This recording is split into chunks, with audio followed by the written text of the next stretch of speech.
আসসালামু আলাইকুম সবাইকে, কেমন আছি আমরা সবাই। আমাদের কিন্তু আজকের ক্লাসটা অনেক স্পেশাল। স্পেশাল কেন ভাইয়া? আজকের ক্লাসটা যদিও হিসাব বিজ্ঞান ক্লাস, কিন্তু আজকের ক্লাসের একটা স্পেশালিটি হচ্ছে আমরা হিসাব বিজ্ঞান শূন্য থেকে শুরু করব। আচ্ছা, মেইনলি সাধারণত যেটা হয় যে ম্যাথের ক্ষেত্রে বলা হয় ভাইয়া ম্যাথ শূন্য থেকে শুরু, কিন্তু হিসাব বিজ্ঞান কিভাবে শূন্য থেকে শুরু হয়? আচ্ছা, তাহলে তোমাকে একটু ব্যাখ্যা করি। তো এখন যেহেতু আমরা এইচএসসি তে অনেকে উঠে গিয়েছি, আমরা যদি একটু স্লাইডের দিকে তাকাই, আমাদের এই ক্লাসটা স্পেশালি কাদের জন্য? এইচএসসি 27 ব্যাচের জন্য।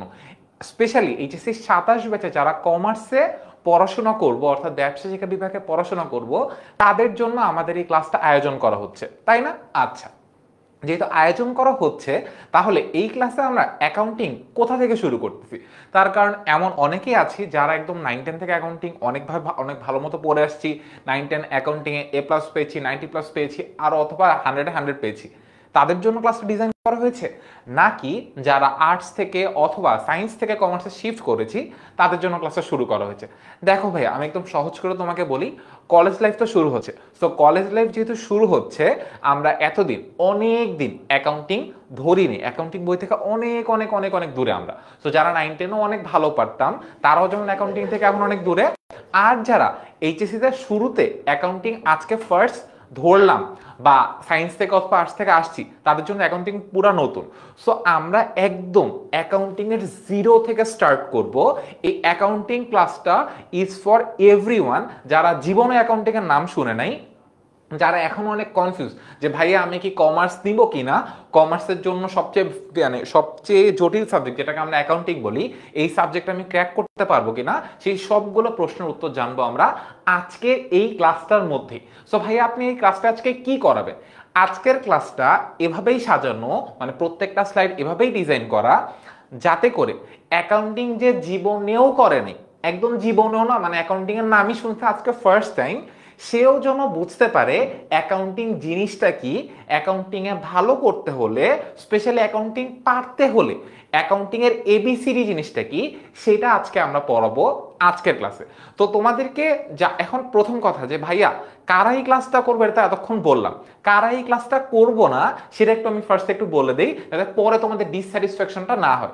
যারা অ্যাকাউন্টিং এ কিচ্ছু জানি না তাদের জন্য হচ্ছে আজকের এই ক্লাসটা, বা অ্যাকাউন্টিং এ জানি কিন্তু হয়তো ভুলে গেছি, রিভিশন দিব, তাদের জন্য আজকের এই ক্লাসটা। বাট যারা অ্যাকাউন্টিং অনেক ভালো পারি, তাদের জন্য মনে হবে আজ ক্লাসটা অনেক অনেক অনেক বেসিক, তারা এই ক্লাসটা না করলেও হবে।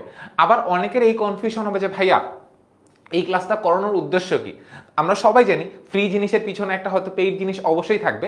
সো আমাদের কিন্তু অ্যাকাউন্টিং এর জন্য একটা পেইড কোর্স আছে এইচএসসি 27 ব্যাচের জন্য। সো এই পেইড কোর্সে আমরা আসলে কেমন করে পড়াই সেটা দেখানো একটা উদ্দেশ্য হচ্ছে আজকের এই ক্লাসটা। সো আমি চেষ্টা করব আমি আমার বেস্টটা দিয়েই পড়ানোর। এখন তার মানে এইটা না যে ভাইয়া ফ্রি ক্লাসে আপনি বেস্ট দিয়ে পড়াবেন, পেইড ক্লাসে কি দিয়ে পড়াবেন। ভাইয়া ফ্রি ক্লাসও যেমন করে পড়াবো, পেইড ক্লাসও এমন করেই পড়াবো। তো তোমাদের তো বুঝতে হবে যে ভাইয়া আসলে কেমন পড়ায়, তার উপর বেসিস করে তোমরা সিদ্ধান্ত নিবে যে ক্লাসটা করবে কি করবে না। সো তোমাদের সবার জন্য হচ্ছে এই ক্লাসটা, যাতে করে তোমরা বুঝতে পারো যে অ্যাকাউন্টিং কি কিভাবে হয় আর ভাইয়া আসলে কেমন পড়ায়। ঠিক আছে? সো দেরি করবো না, আমরা অ্যাকাউন্টিং এর বেসিক আলোচনা চলে যাব। তার আগে একটু কমেন্ট থেকে পড়ে নেই যে কে কোথা থেকে আসতেছো। তো সিফাত খন্দকার বলছেন সায়েন্স থেকে আসছি। আচ্ছা, আরেকটা কাজ করে ফেলো, যারা সায়েন্স থেকে অথবা আর্টস থেকে মানে কমার্সে শিফট করেছো, তারা একটু কমেন্টে জানো যে ভাইয়া মানে কে কোন জায়গা থেকে শিফট করছো, কে সায়েন্স থেকে, কে আর্টস থেকে। আর একটা কাজ করো, তোমার যে বন্ধু যাকে তুমি জানো যে যারা সায়েন্স থেকে বা আর্টস থেকে শিফট করেছে, তার সাথে ভিডিওটা শেয়ার করে রাখো, তাহলে সেও দেখে নিতে পারবে যে তার জন্য জার্নিটা আসলে কিরকম হবে। আর যারা কমার্সে বসতো কমার্সের ফ্রেন্ডদেরকে মেনশন দিয়ে দাও। সো তোমাদের সাথে জার্নিটা আমরা স্টার্ট করছি। আর যেহেতু আমাদের কলেজ লাইফ শুরু হচ্ছে, অ্যাকাউন্টিং এর পড়া তো শুরু হচ্ছে। সো কলেজ লাইফের শুরুর সাথে অ্যাকাউন্টিং এর এই শুরুটা আমরা একসাথে মার্চ করে পড়াটা স্টার্ট করে ফেলি। সো আমরা 4 মিনিট অনেক অনেক অনেক বকবক করে ফেলছি পড়াশোনার বাইরে। এখন হবে আমাদের পড়াশোনার শুরুটা। তো পুরা ক্লাসে তোমাদের থেকে আমি যে জিনিসটা চাই, ভাই অ্যাকাউন্টিং এর ক্ষেত্রে আমি পেইড ক্লাস হোক ফ্রি ক্লাস হোক, একটা জিনিস আমার জন্য ম্যান্ডেটরি মাস্ট, ভাই এরকমই স্ট্রিক্ট থাকবো, পেইড ক্লাস হোক ফ্রি ক্লাস হোক, সেটা হচ্ছে ভাই অ্যাকাউন্টিং ক্লাসে তুমি যদি মানে খাতা কলম ছাড়া ক্লাস করতে বসো, তোমার ক্লাস করেও কোনো লাভ নেই, আমার ক্লাস করেও কোনো লাভ নেই। তার কারণটা কি ভাইয়া? তার কারণ অ্যাকাউন্টিং ক্লাসে আমাদের অনেক কিছু নোট করতে হবে। আমি এমনও হবে প্রত্যেকটা মোমেন্টে এমন কিছু কথা বলবো যে কথাগুলো নোট করে রাখা তোমার জন্য অনেক বেশি ম্যান্ডেটরি। ঠিক আছে? তা না হলে দেখা যাবে তুমি একটা পয়েন্ট নোট করতে ভুলে গেছো, তাহলে আর তো কোনো লাভ হচ্ছে না। ওই পয়েন্টটা নোট করার জন্য তোমার আবার ওই জিনিসটা পড়তে হবে, অনেক কিছু করতে হবে। সো ভাইয়ার এতদিনের যে নলেজ, ওই নলেজের সামারিটা কিন্তু ক্লাস দেওয়ার ট্রাই করে। 1.5 ঘন্টার ক্লাস। সো আমাদের ক্লাসটা শুরু হচ্ছে ঠিক 8টায়, শেষ হবে ঠিক 9:30টায়। সেই 1.5 ঘন্টা তোমার এবং আমার, কমপ্লিটলি আমাদের দুইজনের। এবং এই 1.5 ঘন্টার মধ্যে কেউ পানি খাইতে উঠবা না, কেউ ওয়াশরুম যাইতে উঠতে পারবা না, দ্যাটস ইট। খাতা কলম নিয়ে এক্ষুনি বসো, আর খাতা কলম নিয়ে না, মানে কলম নিয়ে বসো।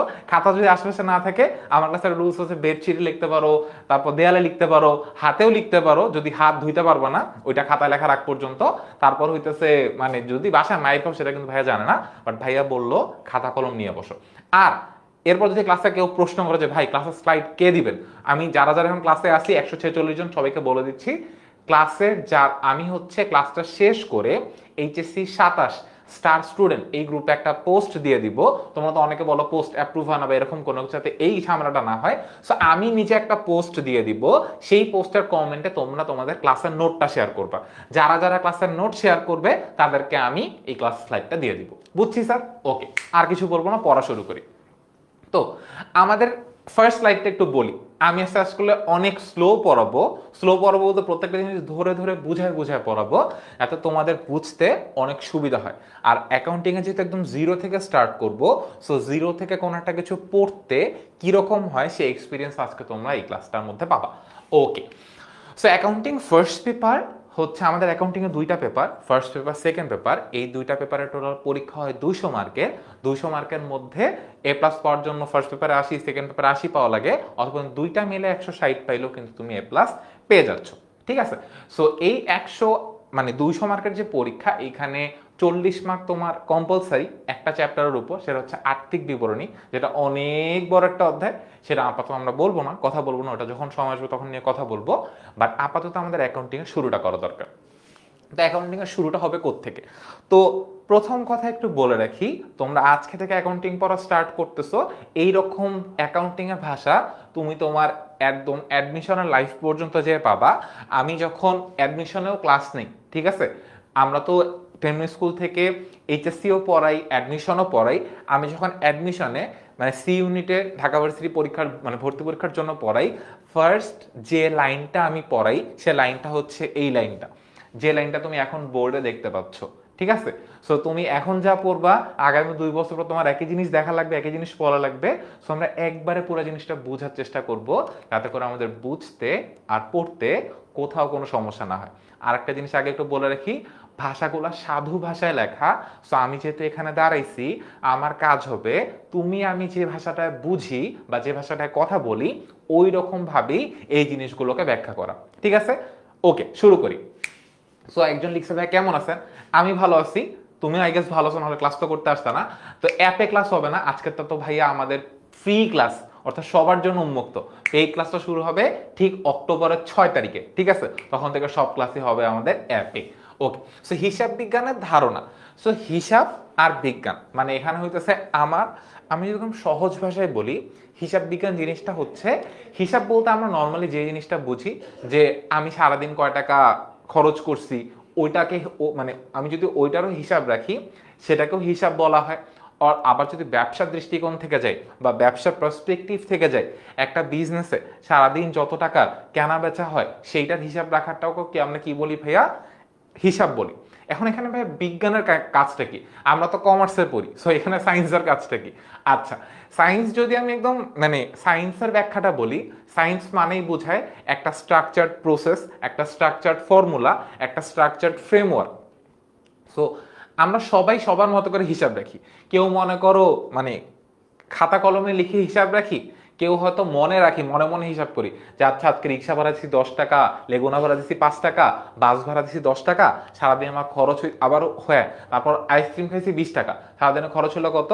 সকালবেলা 10 টাকা রিক্সা ভাড়া, 5 টাকা মানে লেগুনা ভাড়া, তারপর 10 টাকা বাস ভাড়া, এখানে গেছে হচ্ছে 25, আর আইসক্রিম খেয়েছি 20 টাকা, 45 টাকা হিসাব। সো আমি এটা মুখে মুখে হিসাব করে ফেললাম। কেউ কেউ আবার এই কাজটাই করবে খাতায় লিখে করতেছে, আবার কেউ কেউ খাতায়ও লিখতেছে না, মাথায়ও লিখতেছে না, সে আবার হইতেছে মনে করো স্মার্টফোনে নোটের মধ্যে লিখে রাখতেছে, আবার কেউ কেউ আরো ভালো কোন একটা সফটওয়্যারের মধ্যে এন্ট্রি দিয়ে রাখতেছে। এখন সমস্যা হচ্ছে এক একজন এক এক ভাবে কাজ করে। এখন তুমি একটু চিন্তা করে দেখো, একটা বিজনেসে যদি এক একটা বিজনেস এক একভাবে হিসাব রাখতো, তাহলে কি একটা দেশের গভর্নমেন্টের জন্য বা একটা দেশে যে মানে অথরিটি আছে তারা যদি সবগুলো জিনিস দেখতে চায়, তাদের জন্য কি সবগুলা আলাদা আলাদাভাবে দেখা পসিবল? আমরা গভর্নমেন্টের কথা বাদ দিলাম, জাস্ট সিম্পলি চিন্তা করো, তোমার পরীক্ষার খাতায় তুমি একভাবে লিখতেছো, মানে তুমি মনে করো লিখতেছো আগে ঘ, তারপর খ, তারপর ঘ, মানে তারপর আবার গ, তারপর আবার ক, আবার আরেকজন লিখতেছে ক খ গ ঘ, মানে সৃজনশীল হিসাবটা বলতেছি, আবার আরেকজন লিখতেছে আগে শুরু করতেছে গ দিয়ে। যদি এক একজন এক একভাবে লেখা শুরু করে, তাহলে টিচারের জন্য এটা দেখা কি অনেক বেশি কষ্টকর হবে নাকি হবে না? অবশ্যই হবে। এই জন্য টিচারের উপর একটা নিয়ম লিখে দেয় যে প্রত্যেকটা সৃজনশীল আগে ক, তারপর খ, তারপর গ, তারপর ঘ, এভাবে অ্যান্সার করতে হবে। সো এই সিম্পল জিনিসটাকে কিন্তু সায়েন্স বলে, যে আমি একটা নিয়ম বা পদ্ধতি ফলো করে কোন একটা জিনিস করতেছি। সো অ্যাকাউন্টিং বা হিসাব বিজ্ঞানের ক্ষেত্রে হিসাবের পার্টটা তো আমরা বুঝি যে কি হইতেছে না হচ্ছে সেটা রাখা। সো এখানে বিজ্ঞানের পার্টটা হচ্ছে যে আমি একটা নিয়ম বা পদ্ধতি ফলো করে পুরো জিনিসটা হিসাব রাখতেছি। এবং শুধু আমি না, যারা যারাই এই হিসাবের প্রসেসটা বা কাজটা করতেছে সবাই এই সেম নিয়ম মেনে হিসাবটা করতেছে। তাহলে যেটা হয়, সবাই একটা সেম নিয়ম মানার কারণে আমি অ্যাজ আ ম্যাঙ্গো পাবলিক মানে হচ্ছে কি ভাইয়া, আম জনতা, আমার জন্য প্রত্যেকটা প্রতিষ্ঠানের হিসাব নিকাশ বোঝা সহজ। এখন তোমার সহজ মনের সরল প্রশ্ন যে ভাই আমি তো পড়ি এইচএসসিতে, আমার মতো মানুষের এই কোম্পানির হিসাব বোঝা কাজ কি? অথবা তোমার সামনে বা রাস্তায় যে আঙ্কেলটা রাস্তায় বাদাম বিক্রি করতেছে সেও তো একজন ম্যাঙ্গো পাবলিক, বা যে আঙ্কেলটা রিক্সা চালাচ্ছে সেও তো একজন ম্যাঙ্গো পাবলিক, মানে তোমার আমার মতো আম জনতা। সো তার এই হিসাব বুঝে কাজ কি? আচ্ছা, তা তোমার জন্য একটু সিম্পল জিনিস একটু সিম্পল করে বলি, দেখো হিসাব বুঝে কাজ কি, যে আঙ্কেলটা আজকে বাদাম বিক্রি করে সেও কিন্তু টাকা জমায়, যে আঙ্কেলটা রিক্সা চালায় সেও টাকা জমায়। সো টাকা জমাইতে জমাইতে তারও তো অনেক ইচ্ছা করতে পারে সে কোনো একটা কোম্পানিতে শেয়ার কিনবে বা কোথাও ইনভেস্ট করবে। সো কোথাও ইনভেস্ট করার আগে সে কি দেখে ইনভেস্টমেন্ট করবে, যে এই কোম্পানিটা কতটুকু টাকা ইনকাম করে, কতটুকু টাকা লস করে, সেটা থেকে ইনভেস্টমেন্ট করবে না? সো সবার কথা, তুমি যদি তোমার আজকে একটা লটারি লাগছে মনে করো 20 লাখ টাকার, সো তুমি এখন চিন্তা করবে কি ভাই এত মানে কমার্সে পড়ি, এটা তো ব্যবসা জীবনে করতে হয়, তো তুমি একটা ব্যবসায় কি দেখে ইনভেস্টমেন্ট করবা? চিন্তার প্রশ্ন না, যে ওই বিজনেসে কত টাকা লাভ করতেছে, কত টাকা লস করতেছে। সো এখন এক একটা কোম্পানি যদি এক এক নিয়মে হিসাব রাখে, তোমার জন্য কি এটা ডিটেক্ট করা পসিবল নাকি impossible? The answer is impossible. So accounting হচ্ছে একটা সিম্পল ফ্রেমওয়ার্ক, একটা সিম্পল থেকে বড় কথা একটা সেম ফ্রেমওয়ার্ক সবাইকে দিয়ে দেয়। সব কোম্পানি এই সেম ফ্রেমওয়ার্কটা ফলো করেই তাদের হিসাব নিকাশগুলো করবে, যাতে করে সাধারণ জনগণের জন্য এই প্রত্যেকটা জিনিস বোঝা এবং এটা মেনটেন করা সহজ হয়। সো মানে এটা হচ্ছে অ্যাকাউন্টিং এর একদম ব্যাক স্টোরিটা যদি তোমাকে আমি সিম্পল ভাষায় বলি, এটা হচ্ছে অ্যাকাউন্টিং এর পিছনের পুরা কাহিনী। এবার আসি যে হিসাব বিজ্ঞান যে বলতেছি, এই হিসাব বিজ্ঞানের মধ্যে আসলে কি কি হয়। সো 3টা কাজ হয় অ্যাকাউন্টিং বা হিসাব বিজ্ঞানের মধ্যে। আমাদের কয়টা কাজ হয় ভাইয়া? 3টা কাজ হয়। প্রথম কাজটা কি ভাইয়া? হিসাব বিজ্ঞানকে ফার্স্টলি কি বলা হয়? হিসাব বিজ্ঞানকে একটা তথ্য ব্যবস্থা বলা হয়। তথ্য ব্যবস্থা কেন বলা হয় সেটা এতক্ষণ আমি যা বলছি এটাতে তোমার বুঝে যাওয়া উচিত, যে অ্যাকাউন্টিং বা হিসাব বিজ্ঞান আমাকে একটা নিয়ম বলে দেয়, একটা পদ্ধতি বলে দিচ্ছে যে তোমাকে হিসাব করতে হলে এই পদ্ধতিতেই হিসাব রাখতে হবে। সো এই পদ্ধতিতে যখন আমি হিসাব নিকাশ করতেছি, সো আমি অনেকগুলো তথ্য একটা সিম্পল নিয়ম মেনে মেনে সংরক্ষণ করতেছি। সো এটা আমি সিম্পলি যদি বলি, এই হিসাব বিজ্ঞান জিনিসটা হচ্ছে কি ভাই, একটা তথ্য ব্যবস্থা। এই তথ্য ব্যবস্থায় কি করা হয়, এই তথ্যগুলো আমি ফার্স্টে সংগ্রহ করলাম, ঠিক আছে? এই সংগ্রহ করে তারপর আমি কি করব, বিভিন্ন ধরনের মানুষকে বা বিভিন্ন ধরনের পক্ষকে এই তথ্যগুলো সরবরাহ করব। কেন করব? যাতে করে ওই যে একটু আগে বললাম, তুমি মনে করো লটারি পাইছো, লটারি পাওয়ার পর তোমার কি হবে, বিজনেসে ইনভেস্টমেন্ট করবা কি করবা না সেটা সিদ্ধান্ত নিবা, যাতে করে বিভিন্ন ধরনের পক্ষ সিদ্ধান্ত নিতে পারে যে এই ব্যবসাটা ভালো করতেছে নাকি খারাপ করতেছে, এখানে ইনভেস্টমেন্ট করব নাকি করব না, এই ব্যবসাটা চালু রাখবো নাকি বন্ধ করে দিব। এই কাজটাই হয়। তুমি যখন তোমার লাইফে বড় হবা, বড় হওয়ার পর মানে তোমার যখন অনেক টাকা হবে, আই উইশ এবং আমি দোয়া করি তোমারও অনেক টাকা হোক, আমারও অনেক টাকা হোক, আমরা আমাদের দেশের অনেক বড় বড় বিজনেসে ইনভেস্টমেন্ট করতে চাই। তো যদি আমরা ইনভেস্টমেন্ট করতে চাই, কি দেখে ইনভেস্টমেন্ট করব? তুমি কি আমার চেহারা দেখে ইনভেস্টমেন্ট করবা? জীবনও করবে না। আমি তোমার চেহারা দেখে করব? জীবনও করব না। কেন করব না? কারণ চেহারা দেখে ইনভেস্টমেন্ট মানে টাকার মায়া সবারই আছে। সো কেউ কখনো কারো চেহারা দেখে ইনভেস্টমেন্ট করে না। কি দেখে ইনভেস্টমেন্ট করে? ব্যবসার অবস্থা। ব্যবসার অবস্থা কি দেখে বুঝবো? এই যে হিসাব বিজ্ঞানের মধ্যে আমি সবগুলো তথ্য সংরক্ষণ করলাম, ওইটা দেখে আমি বুঝবো যে আচ্ছা এই ব্যবসা ভালো করতেছে, আমাকে এই হিসাব বিজ্ঞানের তথ্যটা আমাকে দিবে, তার উপর ভিত্তি করে আমি কি করবো ভাইয়া? ইনভেস্টমেন্ট করব। ওকে, সো হিসাব বিজ্ঞান জিনিসটা সিম্পলি এটা। হিসাব বিজ্ঞান জিনিসটা কি ভাইয়া? এটা একটা তথ্য ব্যবস্থা, ঠিক আছে? সো এই তথ্য ব্যবস্থা আসলে কি কি হয়? তিনটা কাজ হয়। ফার্স্ট কাজ কি হয় ভাইয়া? শনাক্তকরণ। শনাক্তকরণ বলতে কি বোঝায় এটা আমরা একটু পরে বুঝবো। যে অ্যাকাউন্টিং এ ফার্স্ট জিনিসটা হচ্ছে তোমাকে বুঝতে হবে তুমি কোনটা লিখবা আর কোনটা লিখবা না, ঠিক আছে? সো কোনটা লিখবা কোনটা লিখবা না, লেখালেখির কাজটা যদি শনাক্তকরণের পরে এই লিপিবদ্ধকরণের মধ্যে আসে, লিপিবদ্ধকরণকে বাংলা সহজ ভাষায় বলা হচ্ছে ভাই লেখালেখি, ঠিক আছে? শনাক্তকরণের ফার্স্ট কাজটা হচ্ছে তোমাকে যদি আমি এখন সামনে মনে করো একটা লেবু, একটা টমেটো, তারপর হচ্ছে একটা আলু দিয়ে বলি বলো কোনটা কি, তুমি কি চিনবা কি চিনবা নাকি চিনবা না?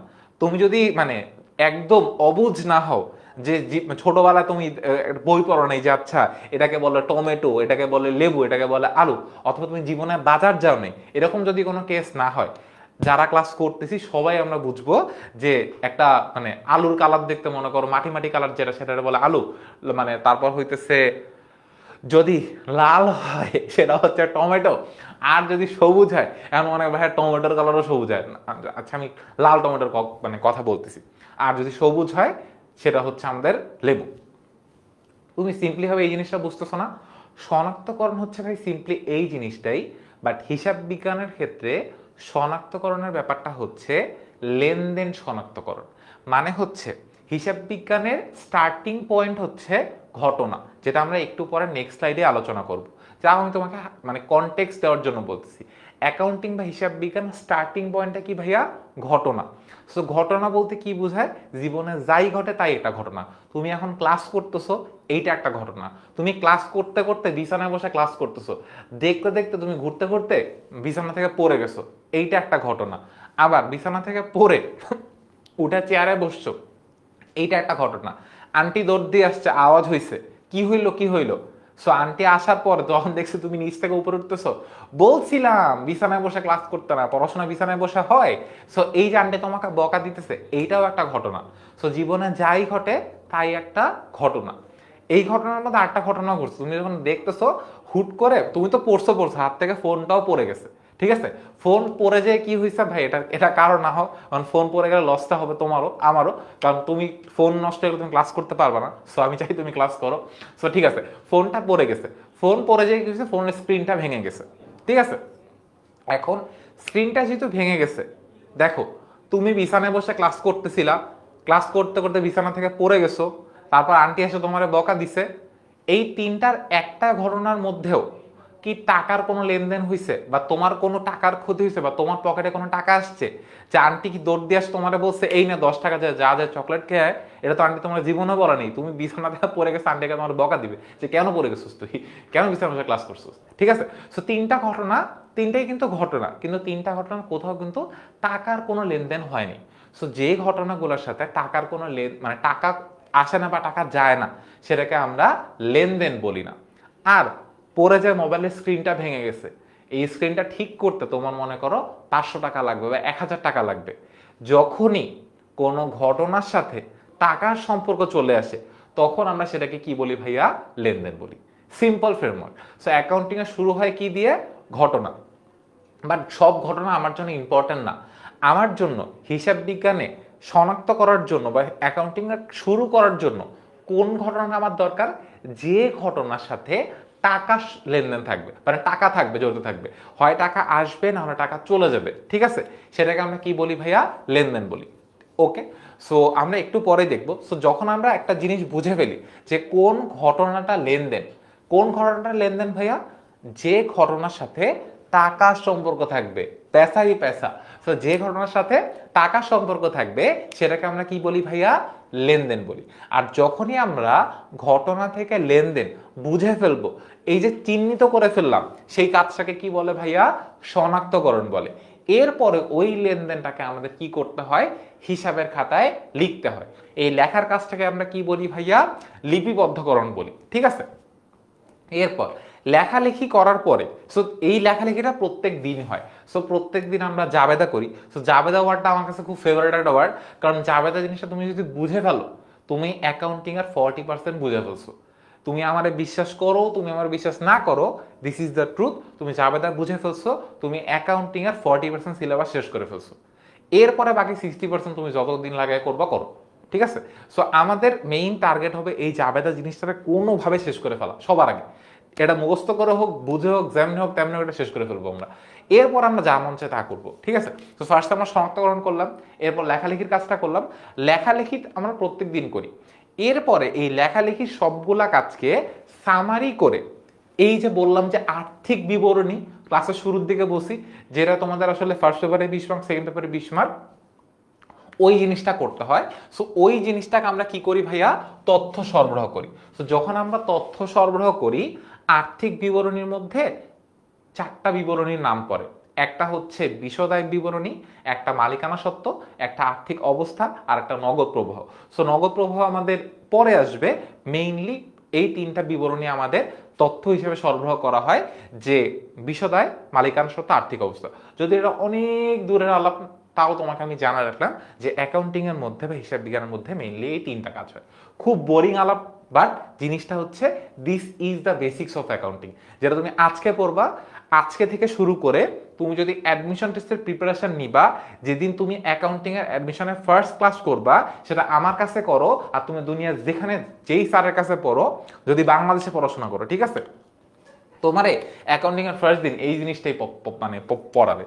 ট্রাস্ট মি অর নট, তুমি 2 বছর পরে যে দেখো। ঠিক আছে? সো আমরা এই জিনিসটা বুঝলাম। সো হিসাব বিজ্ঞানের এই 3টা কাজ হয়। এবার আমরা আরেকটু ডেপথে যাব। ডেপথে বলতে আরেকটু বেসিক্সে যাব। সো বেসিক্সের ফার্স্ট পার্ট, সেটা কি ভাই? আমাদের অ্যাকাউন্টিং এর শুরুটা কি দিয়ে হয়? ঘটনা দিয়ে হয়। ঠিক আছে? সো আমি আবারও বলতেছি, দিস ক্লাস ইজ ফর একদম অ্যাকাউন্টিং এর 0 বেসিক্স এর জন্য। সো কারো যদি অ্যাকাউন্টিং এর মানে 0 to 1 বেসিক থাকে, 9 10 অ্যাকাউন্টিং পড়ে আসো, তার কাছে একটু বোরিং লাগতে পারে, বিকজ তোমার জন্য এই ক্লাসটা না। এই ক্লাসটা যারা সায়েন্স থেকে অথবা আর্টস থেকে কমার্সে আসছি, অথবা কমার্সের সবকিছু ভুলে গুলাই ফেলছি, 9 10 কমার্স ভালো মতো পড়ি নেই, অ্যাকাউন্টিং ভালো মতো পড়ে নিই, তাদের জন্য। সো আবারও রিমাইন্ডার তোমাকে দিয়ে দিলাম। সো আবার আমরা শুরু করতেছি। জিনিসটা দেখো, ঘটনা। সো এখানে যেটা অবস্থা, পূর্ববর্তী অবস্থার কোনোরূপ পরিবর্তন কি বলে ভাইয়া? ঘটনা বলে। সো সিম্পলি আমি তোমার একটা কথা বলি, এই স্লাইডে যে কথাগুলো লেখা থাকবে আমি স্বাভাবিকভাবে চেষ্টা করবো এই কথাগুলো না বলার জন্য। এটা আমার ক্লাসের রুল, বিকজ স্লাইডের তো লেখা আছে সাধু ভাষায়, বা যে ভাষাটা আমরা বুঝি না এরকম একটা কথা লেখা আছে। সো আমি এখানে দাঁড়াইছি এর জন্যই, যে এখানে যা বলা আছে এটাকে সহজ করে তোমাকে বোঝানোর জন্য। সো ঘটনা বলতে কি বোঝায়? জীবনে যা ঘটে তাই একটা ঘটনা, এটা আমরা বুঝে গেছি। ঠিক আছে? আর আরো এই ভাষায় যদি বলি যে পূর্ববর্তী অবস্থার কোনো চেঞ্জ, তুমি বিছানায় বসে ক্লাস করতেছো, ক্লাস দেখতে দেখতে নিচে পড়ে গেছো, এই যে পূর্ববর্তী অবস্থা থেকে একটা চেঞ্জ হয়েছে, সেটাকে আমরা কি বলি ভাইয়া? ঘটনা বলি। ঠিক আছে? দুইভাবে মনে রাখতে পারো, বাট এটা মনে রাখলে তোমার জীবনে খুব বেশি উপকার হবে না। এবার আমরা আসি, এটা তোমার জীবনে কেউ জিজ্ঞাসাও করবে না। এরপরে এসে লেনদেন। ঠিক আছে? ঘটনা থেকে লেনদেন হইলেই আমাদের কাজ, লেনদেন না হইলে আমাদের কোনো কাজ নাই। সো ঘটনা থেকে আমরা লেনদেন কোনটাকে বলি? আমি যদি একদম সহজ সিম্পল ভাষায় বলি, এখানে আবার 2-3টা ভাগ করে দেওয়া আছে, আর তুমি সিম্পলি এতটুকুই মনে রাখো, ঘটনা থেকে লেনদেন কখন হয়? যখন ঘটনার মধ্যে টাকার আদান প্রদান হয়। ঠিক আছে? যেই ঘটনার সাথে টাকার আদান প্রদান হবে, হয় তোমার টাকা দিছে, না হয় তোমার থেকে টাকা নিছে। এখানে তুমি বলতে ব্যবসাকে বুঝাই দিছি। আর একটা জিনিস, তুমি যখন অ্যাকাউন্টিং বা হিসাব বিজ্ঞান শুরু করতেছো অ্যাজ আ স্টুডেন্ট, তোমার তখন মনে করতে হবে তুমি একটা বিজনেসের একজন অ্যাকাউন্টেন্ট বা হিসাব রক্ষক। মানে তুমি একটা বিজনেসের অ্যাকাউন্টস ডিপার্টমেন্টে যদি বসতা, তাহলে তুমি যেভাবে হিসাব নিকাশ করতা, তোমাকে অ্যাকাউন্টিং ক্লাস করার সময়, অ্যাকাউন্টিং পরীক্ষা করার সময়, পরীক্ষা দেওয়ার সময়, ইভেন অ্যাকাউন্টিং বাসায় প্র্যাকটিস করার সময়, তোমাকে নিজেকে একজন হিসাব রক্ষক হিসেবে চিন্তা করতে হবে। তুমি একটা বিজনেসের একজন অ্যাকাউন্টেন্ট, এটা ভেবে তোমাকে ম্যাথ করতে হবে। তুমি যদি নিজের মালিক ভেবে অ্যাকাউন্টিং এর অঙ্ক করা স্টার্ট করো, ভাই ভুল করবা। তার কারণ অ্যাকাউন্টিং এর ফার্স্ট রুল হচ্ছে মালিক আর ব্যবসা দুইটা আলাদা আলাদা পক্ষ। মালিকের সাথে ব্যবসাটা কখনোই সিম্পল মানে এক লাইনে দাঁড় করায় না। তো তুমি যখন অ্যাকাউন্টিং শুরু করবা তোমাকে মনে করতে হবে তুমি একজন হিসাব রক্ষক, ঠিক আছে? এটা মনে করে তুমি অ্যাকাউন্টিং করবা, তাহলে দেখবা অ্যাকাউন্টিং জিনিসটা তোমার জন্য অনেক ফান, ঠিক আছে? যেটা আমার জন্য মনে হয়েছে। আচ্ছা, সো আবার আমরা শুরু করি। ঘটনার সাথে লেনদেনের কানেকশনটা কোথায় ভাইয়া? যখনই একটা ঘটনার সাথে টাকার কোনো কানেকশন থাকবে, মনে করো এটা একটা বাতি, এটার সাথে কারেন্টের কানেকশন দিলে বাতিটা জ্বলতেছে, সো এটা মনে একটা ঘটনা। যখনই ঘটনার সাথে টাকার একটা কানেকশন দিয়ে দিছি তখন সেটা কি হয়ে যাবে ভাইয়া?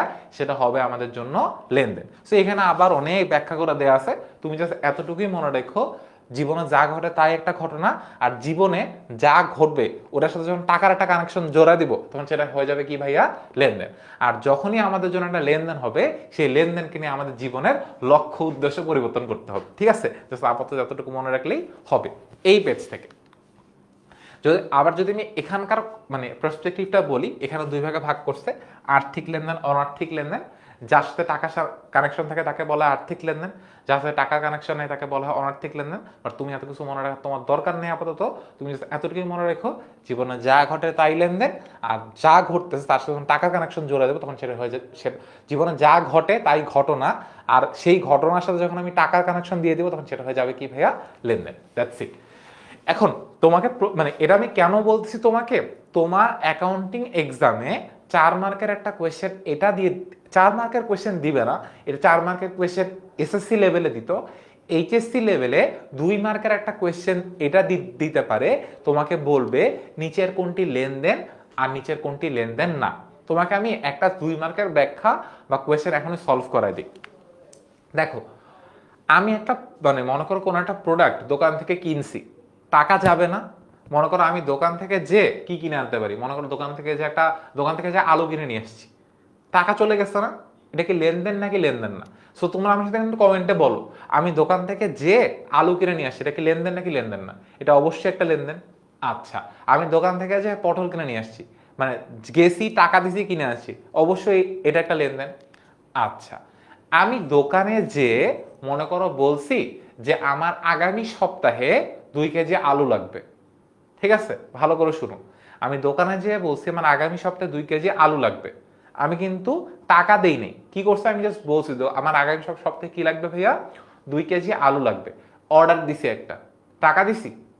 চিন্তা করে বলো জাস্ট, আমি দোকানে যেয়ে বলছি আমার আগামী সপ্তাহে 2 কেজি আলু লাগবে, এতটুকু জাস্ট দোকানে যেয়ে বলছি, কোনো টাকা দিছি? অবশ্যই টাকা দেইনি। যেহেতু কোনো টাকা দেই নাই তাহলে এটা কি লেনদেন হবে নাকি হবে না? অবশ্যই এটা কোনো লেনদেন না। সো অর্ডার দেওয়া, যেটাকে অ্যাকাউন্টিং এর ভাষায় বলা হয় ফরমাইশ দেওয়া, ঠিক আছে? অর্ডার দেওয়াকে অ্যাকাউন্টিং এর ভাষায় কি বলা হয় ভাইয়া? ফরমাইশ দেওয়া। সো ফরমাইশ দেওয়া কি না ভাইয়া? কোনো ধরনের কোনো লেনদেন না, ঠিক আছে? সো অর্ডার দিছি কোনো কিছু বা ফরমাইশ দিছি, সেটা আমার জন্য কি ভাইয়া? কোনো লেনদেন না, ঠিক আছে? এবার আমি চিন্তা করো, সো আমি যেহেতু একটা বিজনেসের অ্যাকাউন্টেন্ট, সো আমার ব্যবসায় একটা লোক কাজ করে, তাকে আমি বেতন দিছি, টাকা চলে গেছে না? সো বেতন দিলে টাকা চলে যাইতেছে, এটাকে অবশ্যই একটা লেনদেন। আচ্ছা, এবার আমি বললাম আমি একটা লোককে নিয়োগ দিছি, ঠিক আছে? মানে নিয়োগ দিছি বলতে ওনাকে আমি কাজে রাখছি, বললাম যে তুমি আগামীকাল থেকে কাজে আসো, ঠিক আছে? তাকে আমি আমার বিজনেসে নিয়োগ করছি। তো তুমি চিন্তা করো, আমাকে বলো, যখন আমি তাকে নিয়োগ করতেছি তাকে কি কোনো টাকা দিছি? টাকা তো দেইনি। আমি তোমাকে সিম্পলি বললাম যে তাকে ব্যবসায় নিয়োগ করা হলো, ঠিক আছে? 1 তারিখে, 2 তারিখে অথবা 5 তারিখে।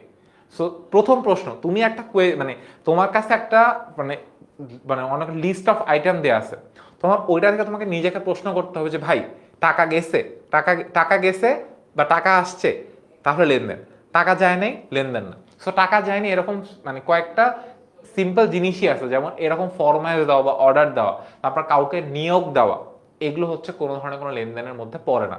তোমাকে 2 মার্কের কোয়েশ্চেন আসলে তুমি কোয়েশ্চেন দেখবা যে ফরমাইজ দিছে নাকি বা কাউকে নিয়োগ দিছে নাকি। আবার এটাও বলে যে একটু আগে বললাম যে মালিক আর ব্যবসা দুইটা আলাদা আলাদা পক্ষ। এখন মনে করো মালিক তার নিজের ছেলের স্কুলের বেতন দিছে, দেখো চিন্তা করে দেখো, আমি মনে করো ব্যবসার মালিক, ঠিক আছে? আমি ব্যবসার মালিক, আমার স্কুলের মানে আমার, আচ্ছা আমার তো ছেলে মেয়ে হয়নি, সো মনে করো আমি যে বিজনেসের অ্যাকাউন্টেন্ট, ঠিক আছে, হিসাব নিকাশ করতেছি, সো আমার বিজনেসের মালিক, ঠিক আছে, সে এখন তার ছেলের স্কুলের বেতন দিচ্ছে, ঠিক আছে? এখন মালিক যদি তার ছেলের স্কুলের বেতনও দেয়, সেটা কি আমার দেখার বিষয়? মালিক তার পকেটের টাকা থেকে দিচ্ছে, চিন্তা করে দেখো, মালিক তার নিজের পকেটের টাকা থেকে তার ছেলের স্কুলের বেতন দিছে। তোমার মনের একটাই প্রশ্ন, মালিকের জীবনে যা মন চায় তা হোক, সারা দুনিয়ার যা মন চায় তা হোক, ওইটার জন্য তোমার বিজনেসে কোনো ইম্প্যাক্ট পড়তেছে কি পড়তেছে না? যদি না পড়ে তাহলে সেটা লেনদেন না, যদি পড়ে তাহলে সেটা লেনদেন। মালিক নিজের টাকা থেকে তার ছেলের স্কুলের বেতন দিছে, সেটা আমার বিজনেসে কোনো কিছু যায় আসে না, কারণ আমার বিজনেস থেকে একটা টাকা যায়ও নাই, আমার বিজনেস থেকে একটা টাকা আসেও নাই, তাহলে এটা আমার জন্য কি না ভাইয়া? লেনদেন না। কিন্তু যদি এরকম হয় যে মালিক আমার বিজনেসে আইসা মানে আমার ক্যাশ বাক্স থেকে টাকা নিয়ে যায় তার ছেলের স্কুলের বেতন দিছে, তখন সেটা কি আমার ব্যবসা থেকে টাকা নিছে না? তাহলে সেটা আমার জন্য কি হবে ভাইয়া? লেনদেন হবে। সো আমাদের অ্যাকাউন্টিং করার সময় নিজের ব্রেনটাকে এভাবে ট্রেন করতে হবে যে আমি একটা বিজনেসের অ্যাকাউন্ট সেকশনে যে লোকটা বসে সেই লোকটা, আমাকে চিন্তা করতে হবে আমার সামনে একটা টাকার বাক্স আছে, ঠিক আছে? এই টাকার বাক্স থেকে টাকা যদি যায় অথবা টাকা যদি আসে তাহলেই সেটা লেনদেন। তা যখন যেটা লেনদেন সেটা আমি খাতায় লিখবো। আর যদি আমার এই টাকার বাক্স থেকে কোনো টাকা যায় না বা আসে না, তাহলে সেটা লেনদেন না, সেটা আমি কোথাও লিখবো না। বুঝছি স্যার? বুঝলেই ভালো, না বুঝলে আরো সামনে বুঝবো আমরা। ওকে, এবার আর্থিক ঘটনা অনার্থিক ঘটনা বুঝাই ফেলছি, আর এটা নিয়ে বলার দরকার নেই। এবার আমরা সামনে যাই। হিসাব। ব্যবসা প্রতিষ্ঠানে আর্থিক লেনদেনগুলো তারিখ অনুযায়ী সংক্ষিপ্ত হবে, শ্রেণীবদ্ধ হবে, হিসাব বিজ্ঞানীদের নিয়ম অনুযায়ী খাতায় লিখে রাখার নামই হচ্ছে হিসাব। সো এই জিনিস তোমার আমি এতক্ষণ 10-20 বার খাওয়াই ফেলাইছি। জিনিসটা কি বলছি?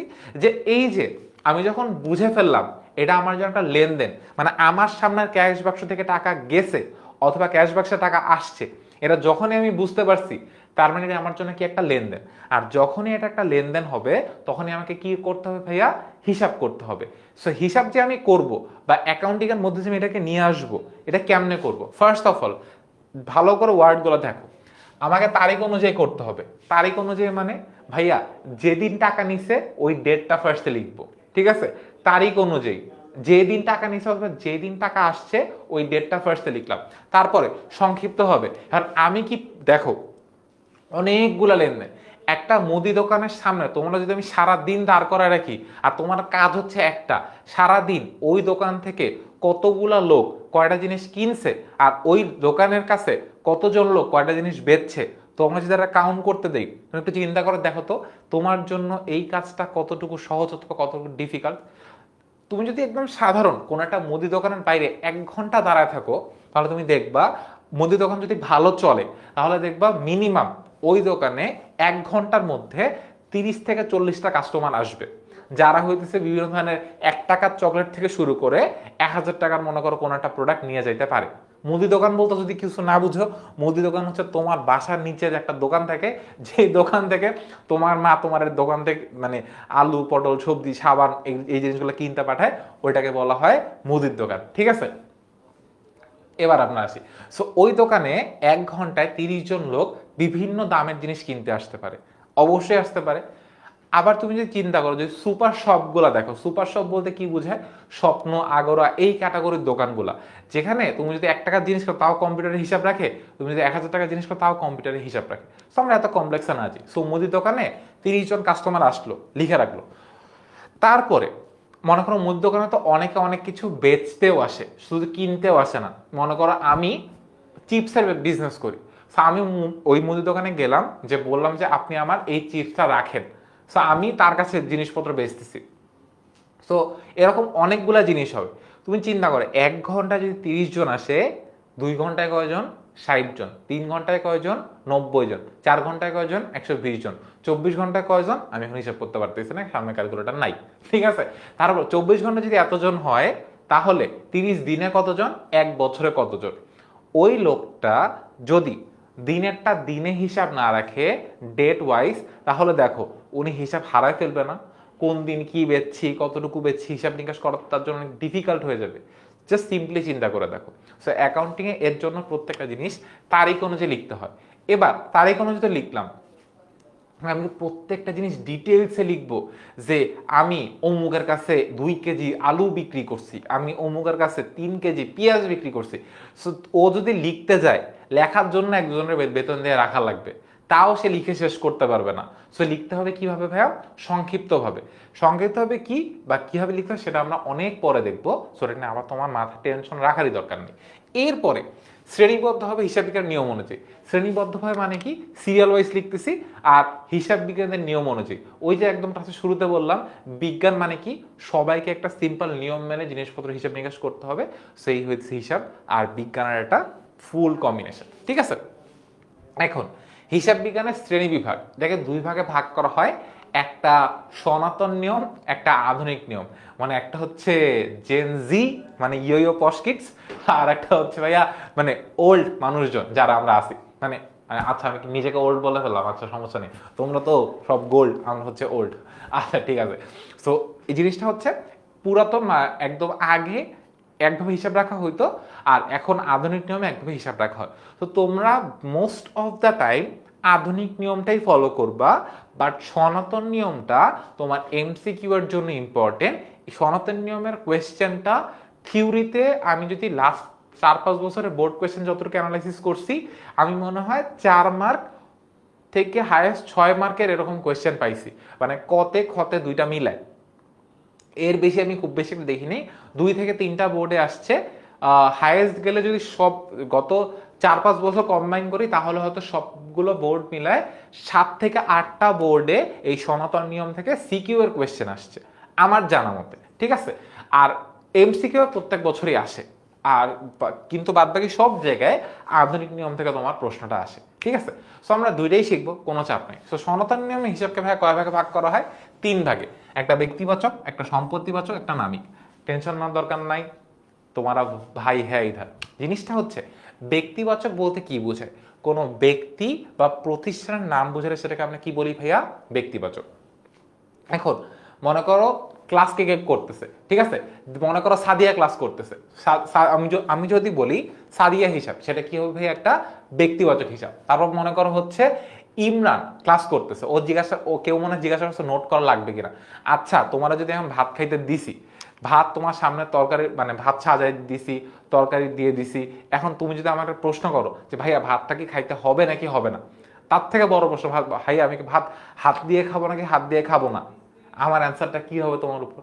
তোমার খাওয়ার দরকার নেই। এখন ক্লাসটা করতেছো, অ্যাকাউন্টিং ক্লাস করতেছো, অবশ্যই নোট করতে হবে। অ্যাকাউন্টিং ক্লাস করা মানে নোট করা নিয়েই বসতে হবে, না হলে অ্যাকাউন্টিং ক্লাস করে কোনো লাভ নেই। বুঝছি? ওকে। তারপর হচ্ছে মনে করো তাফিয়া, ও মনে করো মানে ওকে তাফিয়া হিসাব। সো আমি যদি বলি আয়মান হিসাব, তারপর যদি বলি আমি হইতেছে ফারহান হিসাব, যদি বলি ফারসিম হিসাব, যদি বলি দুর্জয় হিসাব, যে কোনো ব্যক্তির নামে যদি কোনো হিসাব রাখা হয় সেটাকে আমি কি বলি ভাইয়া? ব্যক্তিবাচক হিসাব। আবার প্রতিষ্ঠানের নাম, মনে করো Dhaka bank, Dutch Bangla bank, তারপর হচ্ছে টেনমির স্কুল লিমিটেড, তারপরে যদি আমি বলি মনে করো আকিজ কোম্পানি, বিকাশ কোম্পানি লিমিটেড, তারপরে হচ্ছে মানে যে কোনো ধরনের কোম্পানি যদি নাম বলি, কোনো ব্যক্তির নাম বা যদি কোনো কোম্পানির নাম বলি, সেটাকে আমি কি বলি ভাইয়া? ব্যক্তিবাচক হিসাব। সিম্পল। ব্যক্তির নাম অথবা যে কোনো কোম্পানির নাম বুঝলে সেটাকে আমরা কি বলি ভাইয়া? ব্যক্তিবাচক হিসাব। এবার আসি সম্পত্তিবাচক হিসাব, যেটা তুমি এখন বুঝবা না, সো বুঝাইলেও বুঝবা না, বা ট্রাই করে দেখি আমরা। সম্পত্তিবাচক হিসাব বলতে বোঝায় যদি কোনো সম্পত্তির নাম বোঝায় তাহলে সেটা সম্পত্তিবাচক হিসাব।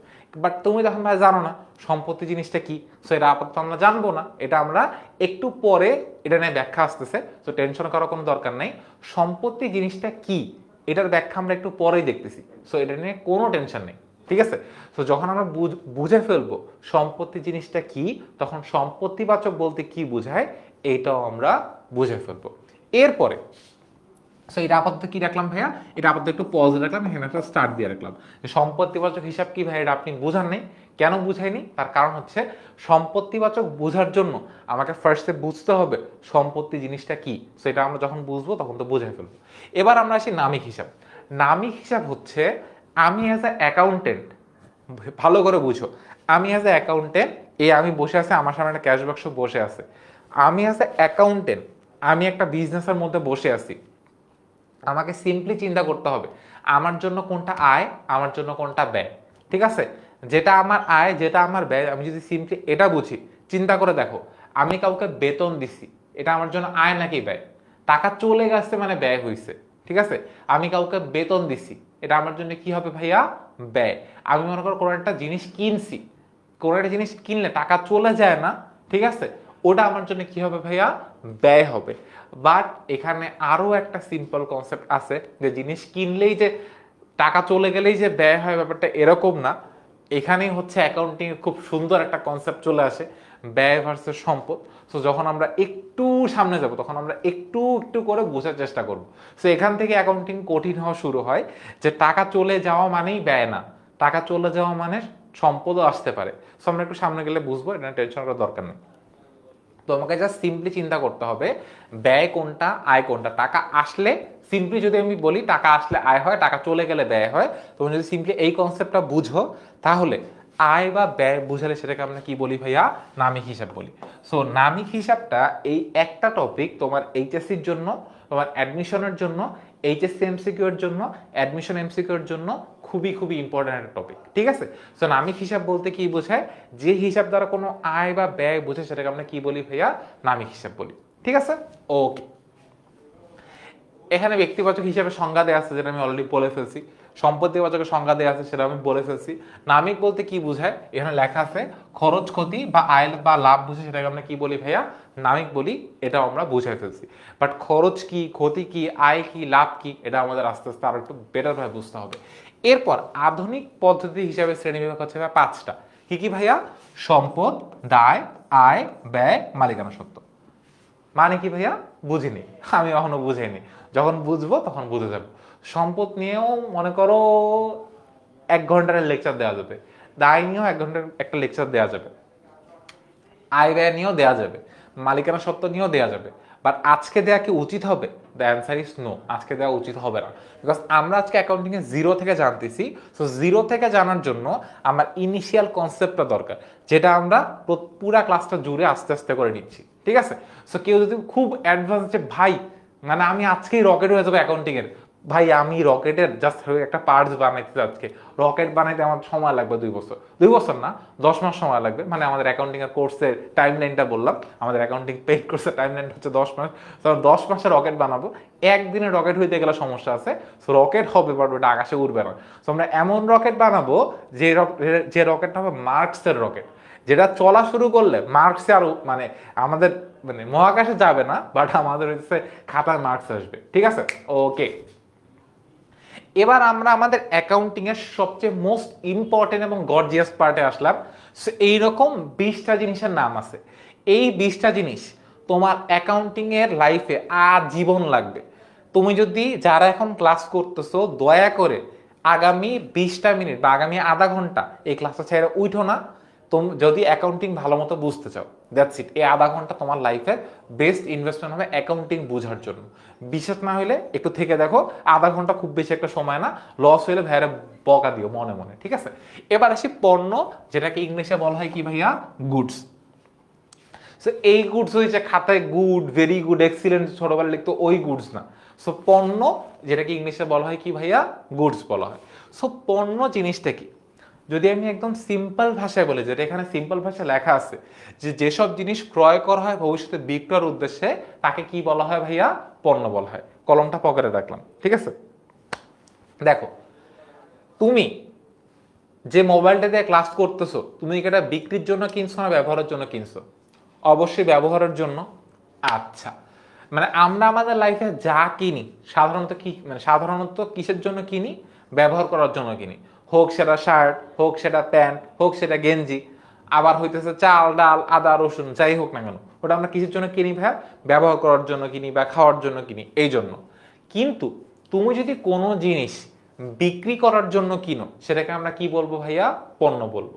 তো তুমি নিজেকে অ্যাজ আ বিজনেসম্যান চিন্তা করো। কি চিন্তা করবো ভাইয়া? আমরা নিজেকে অ্যাজ আ বিজনেসম্যান চিন্তা করবো এখন থেকে। আমি যদি নিজেকে অ্যাজ আ বিজনেসম্যান চিন্তা করি, তাহলে আমি যা কিনবো মেইনলি কিসের জন্য কিনবো ভাইয়া? বিক্রি করার জন্য কিনবো। এটা নিয়ে কোনো ডাউট আছে? অবশ্যই কোনো ডাউট নেই। আমি যা কিনবো কেন কিনবো ভাইয়া? বিক্রি করার জন্য কিনবো। এখন আমি as a businessman, for example আমি কাপড়ের ব্যবসা করি, তাহলে আমি কাপড় কিনবো কেন ভাইয়া? বিক্রি করার জন্য। আমি অ্যাজ আ বিজনেসম্যান চালের ব্যবসা করি, আমি চাল কি খাওয়ার জন্য কিনবো? অবশ্যই না। আমি চালটা কেন কিনবো ভাইয়া? বিক্রি করার জন্য কিনবো।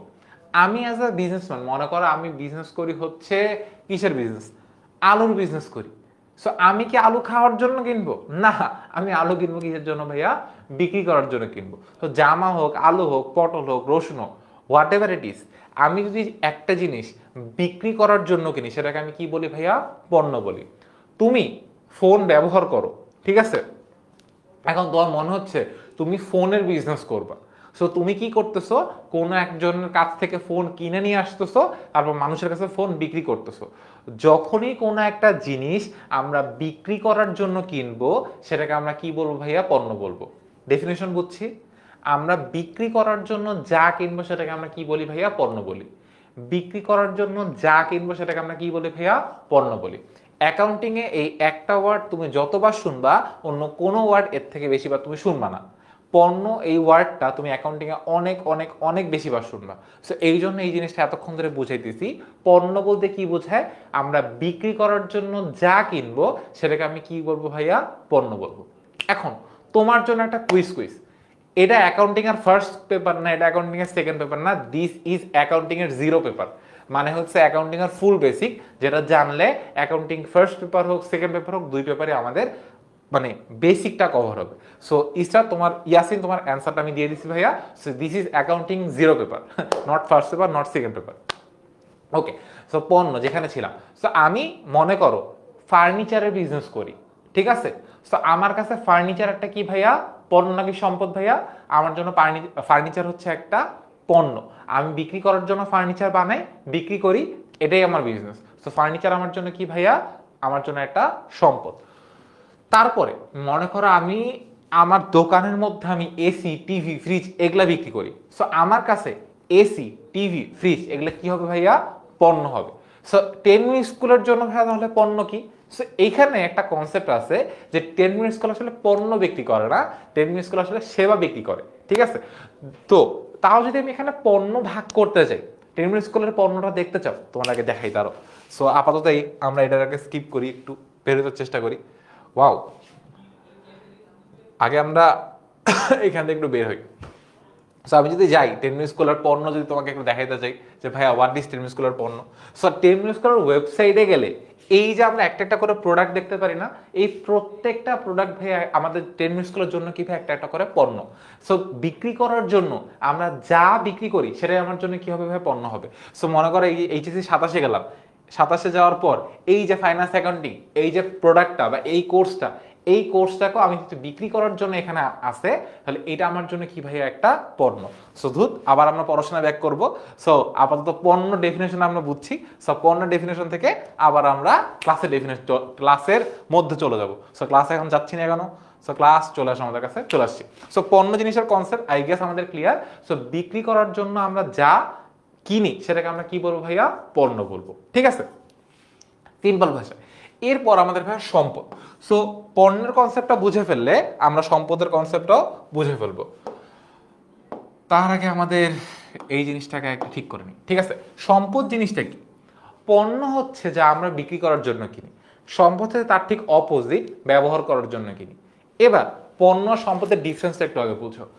আমরা আলু আমার ফেভারিট ভাইয়া, আচ্ছা এখন তুমি যদি আলুর বিজনেস শুরু করো তাহলে আলু তোমার জন্য কি হবে ভাইয়া, পণ্য হয়ে যাবে। এবার সম্পদ জিনিসটা কি? আমরা ক্লাসের শুরুতে একটু আগেই বলছি যে আমরা যে মোবাইলটাতে ক্লাস করতেছি, আমি কি সেটা বিক্রি করার জন্য কিনছি? না, অবশ্যই কিনিনি।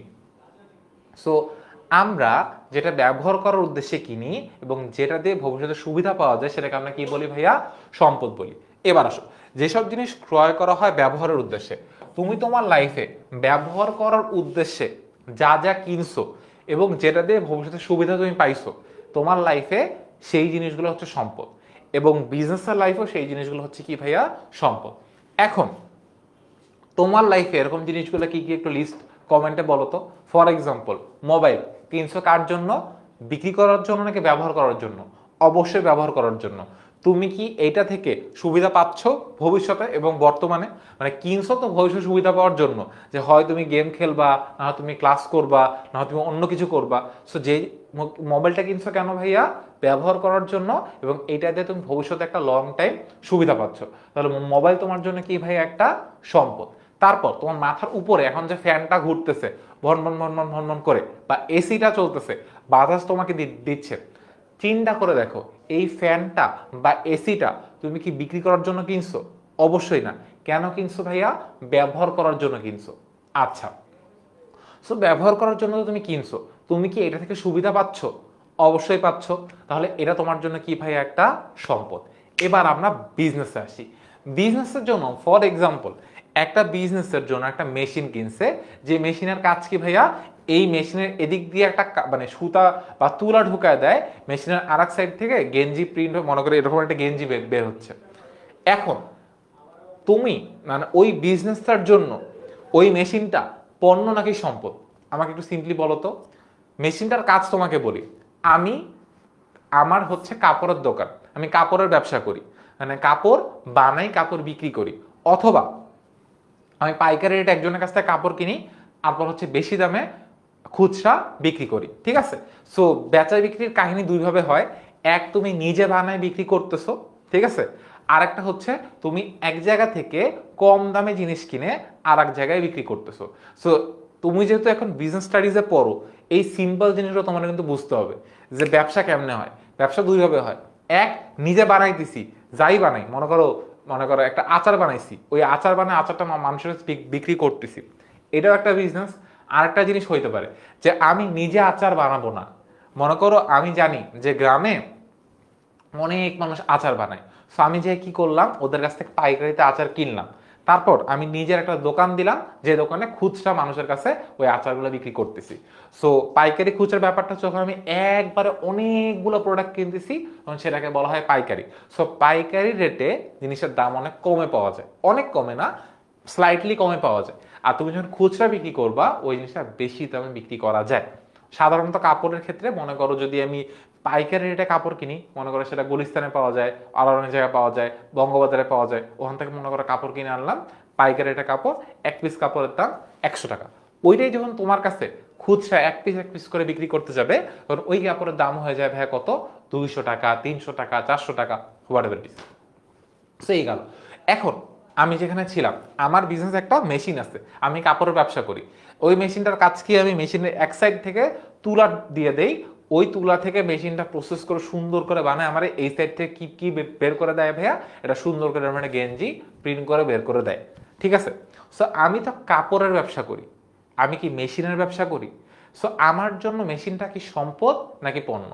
কোয়েশ্চেন থাকতে পারে। দেখো, সিম্পল অ্যান্সার, আমি কি মেশিনটা বিক্রি করার জন্য কিনছি নাকি ব্যবহার করার জন্য কিনছি? অবশ্যই ব্যবহার করার জন্য কিনছি, কারণ মেশিনটা কেমন ব্যবহার করতেছি, যে মেশিনটা এক সাইড থেকে তুলা দিচ্ছি, আর এক সাইড থেকে গেঞ্জি প্রিন্ট হয়ে বের হচ্ছে, ওই গেঞ্জিটা আমি কি করতেছি ভাই? বিক্রি করতেছি। বাট মেশিনটা যদি আমি চিন্তা করে দেখি, এই মেশিনটা কি আমি কোনো জায়গায় বিক্রি করতেছি? অবশ্যই না। সো মেশিনটা আমি কি করতেছি ভাইয়া? ব্যবহার করতেছি। সো ব্যবহার করার জন্য আমরা যা কিনবো আর যেটা দিয়ে আমি ভবিষ্যতে সুবিধা পাবো একটা লং টাইম বা শর্ট টাইমও হতে পারে, সেটাকে আমরা কি বলবো ভাইয়া? সম্পদ বলবো। সিম্পল।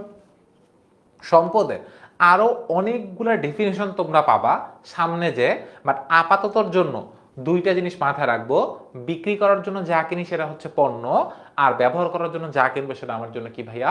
সম্পদ। এখন এই সম্পদের স্বল্প মেয়াদী আছে, দীর্ঘ মেয়াদী আছে, বহু হিসাব নিকাশ আছে, বাট এটা তো অ্যাকাউন্টিং এর জিরো। সো অ্যাকাউন্টিং এর জিরো তো তোমার রকেট হওয়ার দরকার নাই। ফার্স্টে এটা বুঝো, পণ্য কি সম্পদ কি। পণ্য হচ্ছে যা বিক্রির জন্য কিনবো, আর সম্পদ হচ্ছে যা ব্যবহার করার জন্য কিনবো। বুঝছি? ওকে। এরপরে দেনাদার, খুবই ফ্যান্টাস্টিক একটা লোক। ঠিক আছে, দেনাদার যেটাকে আবার আর এক নামে কি হিসাবে ডাকা হয় ভাইয়া? প্রাপ্য হিসাব নামে ডাকা হয়। সো এই লোকটা খুবই খুবই খুবই ফ্যান্টাস্টিক একটা লোক, মানে চরম লেভেলের ফ্যান্টাস্টিক একটা লোক। ঠিক আছে, এখন কেন ফ্যান্টাস্টিক লোক সেটা লাস্ট 4টা ওয়ার্ড পর, 5টা ওয়ার্ড, যাদের কাছে টাকা পাওয়া যাবে। ঠিক আছে, এই জন্য এই লোকটা অনেক বেশি ফ্যান্টাস্টিক একটা লোক। ফার্স্টলি, এই দেনাদার বা প্রাপ্য হিসাব, এটা একজন লোক হইতে পারে অথবা একাধিক লোক হইতে পারে, যদি তোমার দিল মন অনেক অনেক অনেক বড় হয়। ঠিক আছে, তুমি নিজেকে একজন মুদি দোকানের দোকানদার আঙ্কেল মনে করো। ঠিক আছে, মানে দোকানদার আঙ্কেল হিসেবে চিন্তা করো। তো তুমি একটা মুদি দোকানের দোকানদার আঙ্কেল না, তুমি একটা মুদি দোকানের অ্যাকাউন্টেন্ট। ঠিক আছে, যে মুদি দোকানের সব হিসেব নিকাশ রাখে। ঠিক আছে, তুমি নিজেকে একজন মুদি দোকানের অ্যাকাউন্টেন্ট হিসেবে চিন্তা করতেছো, ঠিক আছে। সো আমি কমেন্টে যাদের দেখতে পাচ্ছি নামগুলো একটু বলি। সো মুরসালিন, তুতুল, আর একটা হচ্ছে সামিউল, ঠিক আছে। এই তিনজন নিজেকে চিন্তা করো মুদি দোকানের একজন অ্যাকাউন্টেন্ট, ঠিক আছে। তোমাদের কাজ কি? তোমাদের কাজ কয় টাকা হিসাব মানে কিনতেছো, কয় টাকা বেচছো হিসাব নিকাশ করে রাখা, ঠিক আছে। তোমাদের লাইফে কিছু কিছু মানুষ আসবে দোকানে কিনতে আসছে, কিন্তু তাদের কাছে কিনে ভাই টাকা নেই। জাস্ট চিন্তা করো, যারা ক্লাস করতেছো দোকানে যখন বলো যে আঙ্কেল টাকাটা কালকে দিব, আঙ্কেল টাকাটা পরশু দিন দিব, আঙ্কেল টাকাটা মাসের শেষে দিব, তো যারা এই কাজটা করো তাদেরকে বলতেছি দেখো। সো আমরা তিনজন তো অ্যাকাউন্টে হিসাব করতে বসছি, ঠিক আছে। এখন তুমি আসছো দোকানে, অন্য অনেকে আসছে দোকানে, আসার পরে বলছে যে আঙ্কেল আজকে ইয়াটা দেন, আমি মাস শেষে আপনাকে টাকা দিব, 3 দিন পর টাকা দিব, আঙ্কেল 2 দিন, আঙ্কেল 1 দিন পর, কালকে রাতে টাকা দিচ্ছি। এরকম আমরা করছি না লাইফে? দেখো এখন তোমার কাছে আমি যে হিসাব রাখতেছি পণ্যটা কি নগদে বিক্রি করছি নাকি বাকিতে বিক্রি করছি, অবশ্যই বাকিতে বিক্রি করছি। সো বাকিতে পণ্য বিক্রয় করলে বা বাকিতে সেবা দিলে, এখন পণ্য বিক্রি বলতে কি বোঝায়, যেটা আমি বুঝাইলাম যে আমি মুদি দোকানে বসছি, তারপর এই যে আমার মতো মানুষজন বা তোমার মতো মানুষজন আঙ্কেল আঙ্কেল আঙ্কেল 3 দিন 2 দিন 1 মাস মাসের শেষে দিব, এই কাজটা করি না? এটা আমাদের মতো মানুষজন করে না। তুমি যদি মুদি দোকানে দাঁড়াও 1 ঘন্টা বা আধা ঘন্টা দাঁড়াও, দেখবা প্রত্যেকটা মুদি দোকানে একটা করে খাতা থাকে, ওটা হলো বাকির খাতা, যেখানে অনেকে এসে বলে ভাই লিখে রাখেন পরে দিব, ঠিক আছে। সো এই লোকগুলা কি করছে, বাকিতে পণ্য নিয়ে গেছে, ঠিক আছে। পণ্য বলতে কি বোঝায়, ও মুদি দোকানদার আঙ্কেল যা যা বিক্রি করে ওর কাছে মানে বিক্রি করার জন্য সব কিনছে, যেহেতু উনি ওনার কাছে সবকিছুই থাকে কি পণ্য। কিন্তু মুদি দোকানে মনে করেন একটা ফ্যান আছে, যে ফ্যানটা ঘুরতেছে, ওই ফ্যানটা ওনারা বাতাস দেয়, ওটা তো উনি বিক্রি করবে না। সো মুদি দোকানদার আঙ্কেলের কাছে ফ্যানটা কি ভাই একটা সম্পদ, ঠিক আছে। ওকে, ব্যাক টু ডিসকাশন। এটা রেকর্ড থাকবে, আর থাকলেও কোথায় রেকর্ড থাকলে ভাই এই ফেসবুকে থাকবে। তোমার জন্য বেস্ট হয় তুমি তোমার প্রোফাইলে এই ক্লাসটা শেয়ার করে রাখো, অথবা কোনো ফ্রেন্ডের ইনবক্সে ক্লাসটা দিয়ে রাখো সাফি, তাহলে হইতেছে তুমি রেকর্ডটা দেখতে পারবা। কিন্তু আমাদের ফেসবুকের একটা খুব সুন্দর জিনিস আছে, 30 দিন পর রেকর্ডটা ডিলিট করে দেয়। সো 30 দিনের আগে এই ক্লাসটা ভালো মতো দেখিও, তাহলে এই রেকর্ডটা চলে যাবে না, ঠিক আছে। ওকে, এবার আমাদের কাজে আসি, দেনা দেওয়ার প্রাপ্য হিসাব, যার কাছে টাকা পাওয়া যাবে। এতটুকুই মনে রাখো, যার কাছে টাকা পাওয়া যাবে সেই হচ্ছে আমাদের কি ভাইয়া, দেনাদার বা প্রাপ্য হিসাব। সো ভাইয়া আপনি আমাকে তো এটা বুঝলেন, বাকিতে পণ্য বিক্রি করলে কি হয় এটা তো বুঝছি, এটার সাথে কারো কোনো দ্বিমত থাকার কথা না। কিন্তু বাকিতে সেবা দিলে জিনিসটা কি বুঝায়? ওয়েট, তোমরা কি কাপড় বাসায় ইস্ত্রি করো নাকি দোকানে যায় কাপড় ইস্ত্রি করে নাও? দেখো, মানে ব্যবসা দুই ধরনের হয়, একটা সেবামূলক ব্যবসা হয়, একটা হচ্ছে মানে পণ্যের ব্যবসা হয়। পণ্যের ব্যবসায় কি, যে জিনিসপত্র কেনা বেচা হইতেছে, একটা প্রোডাক্ট মানে যেটা দেখা যায়, মনে করেন একটা কলম, তারপর হইতেছে মানে আলু চাল ডাল, এই জিনিসগুলো যেটা দেখা যায় ছোঁয়া যায়, এগুলো হচ্ছে পণ্য। যেই বিজনেসে এই জিনিসগুলো কেনা বেচা হয় সেটাকে আমরা কি বলি ভাইয়া, পণ্যের ব্যবসা। আর যেখানে কোনো প্রোডাক্ট সেল করা হয় না, রাদার একটা সার্ভিস সেল করা হয়। ফর এক্সাম্পল, ইস্ত্রির দোকানে মানে যে লন্ড্রির দোকানে যে আঙ্কেলটা তোমার কাপড় ইস্ত্রি করে দেয়, উনি কি তোমাকে কোনো প্রোডাক্ট দেয় যে তুমি দোকানে গেলে তোমার একটা ইস্ত্রি ধরায় দেয়? এটা কি করে? করে না। তোমাকে কি দেয় দোকানে গেলে? তুমি দোকানদার আঙ্কেলকে কাপড়টা দাও, উনি তোমাকে কাপড়টা সুন্দর করে ইস্ত্রি করে দিয়ে তোমাকে কাপড়টা একটা পলিথিনে ভরে দিয়ে দেয়। সো উনি তোমাকে আলটিমেটলি কি দিচ্ছে ভাইয়া? উনি কিন্তু তোমাকে কোনো প্রোডাক্ট দিচ্ছে না, কি দেয় ভাইয়া? তোমাকে একটা সেবা দেয়। সেবাটা কিসের সেবা? কাপড় ইস্ত্রি করে দেওয়ার সেবা। আবার আরো সহজ এক্সাম্পল, যারা জীবনে চুল কাটছো, সেলুনে গেছো না, সেলুনের দোকানদার আঙ্কেল তোমার কি কাঁচি ধরায় দেয় দোকানে গেলে, যে এই নেন স্যার কাঁচি, এই হচ্ছে আপনার পণ্য, নেন বাড়ি যান? এটা জীবনে করে? অবশ্যই করে না। মেয়েদের ক্ষেত্রে বিউটি পার্লারে গেলে জানি না কি হয় মানে ওখানে, বাট আই গেস ওখানেও একটা কাঁচি ধরায় তো অবশ্যই দেয় না। চুল কাটতে গেলে কি করে? জাস্ট তুমি যাবা, বসবা, চুল কাটতে বসছো, আধা ঘন্টা 1 ঘন্টা সময় লাগে, চুলটা কেটে তোমার বাড়ি পাঠায় দেয়। সুন্দর করে কাটলে তোমার হিরো লাগে, আর যদি সুন্দর করে না কাটা তুমি জানো তোমার কি লাগে, ঠিক আছে। সো যাই হোক, সো দোকান ইস্ত্রির দোকানের আঙ্কেল অথবা সেলুনের দোকানের ভাইয়া বা আপু তোমাকে কি দেয়া ভাইয়া? একটা সেবা দিচ্ছে, ঠিক আছে। সো পণ্যর ব্যবসাটা হচ্ছে কোন একটা ফিজিক্যাল প্রোডাক্ট যেটা ধরা যায় ছোঁয়া যায়, এটা বিক্রি করা হয়, তখন সেটাকে আমরা কি বলি ভাইয়া? পণ্যের ব্যবসা। আর সেবার ব্যবসা কি ভাইয়া? যখন তোমাকে কোনো প্রোডাক্ট দেওয়া হচ্ছে না, রাদার একটা সার্ভিস দেওয়া হচ্ছে বা একটা সেবা দেওয়া হচ্ছে, সেটা চুল কাটা হইতে পারে, সেটা লন্ড্রি ইস্ত্রি হইতে পারে, বা মনে করো তুমি প্রাইভেটে বা টিউশনে কোনো কাছে কারো কাছে পড়তে যাচ্ছ, এই 10 মিনিটস আমার কাছে এখন পড়তেছো, আমি তোমাকে কি কোনো একটা মানে এখন কি কোনো প্রোডাক্ট দিচ্ছি, আমি তোমাকে এখন কি দিচ্ছি ভাই, একটা সেবা দিচ্ছি। সো এই জিনিসগুলোকে আমরা কি বলি ভাইয়া, সেবামূলক ব্যবসায়। ঠিক আছে, এখন ব্যাপারটা হইতেছে এই সেবাটা যখন বাকিটা দেওয়া হয়, মনে করো তুমি সেলুনে চুল কাটতে গেছো, চুল কাটা শেষ, আর পকেটে হাত দিয়ে দেখো তোমার পকেট কাটাও শেষ, মানে তোমার পকেটে কোনো টাকা নাই। ঠিক আছে, তো এখন কি করলা, ভাইয়া টাকা মানে আমি সন্ধ্যাবেলা আপনার টাকা দিয়ে যাচ্ছি।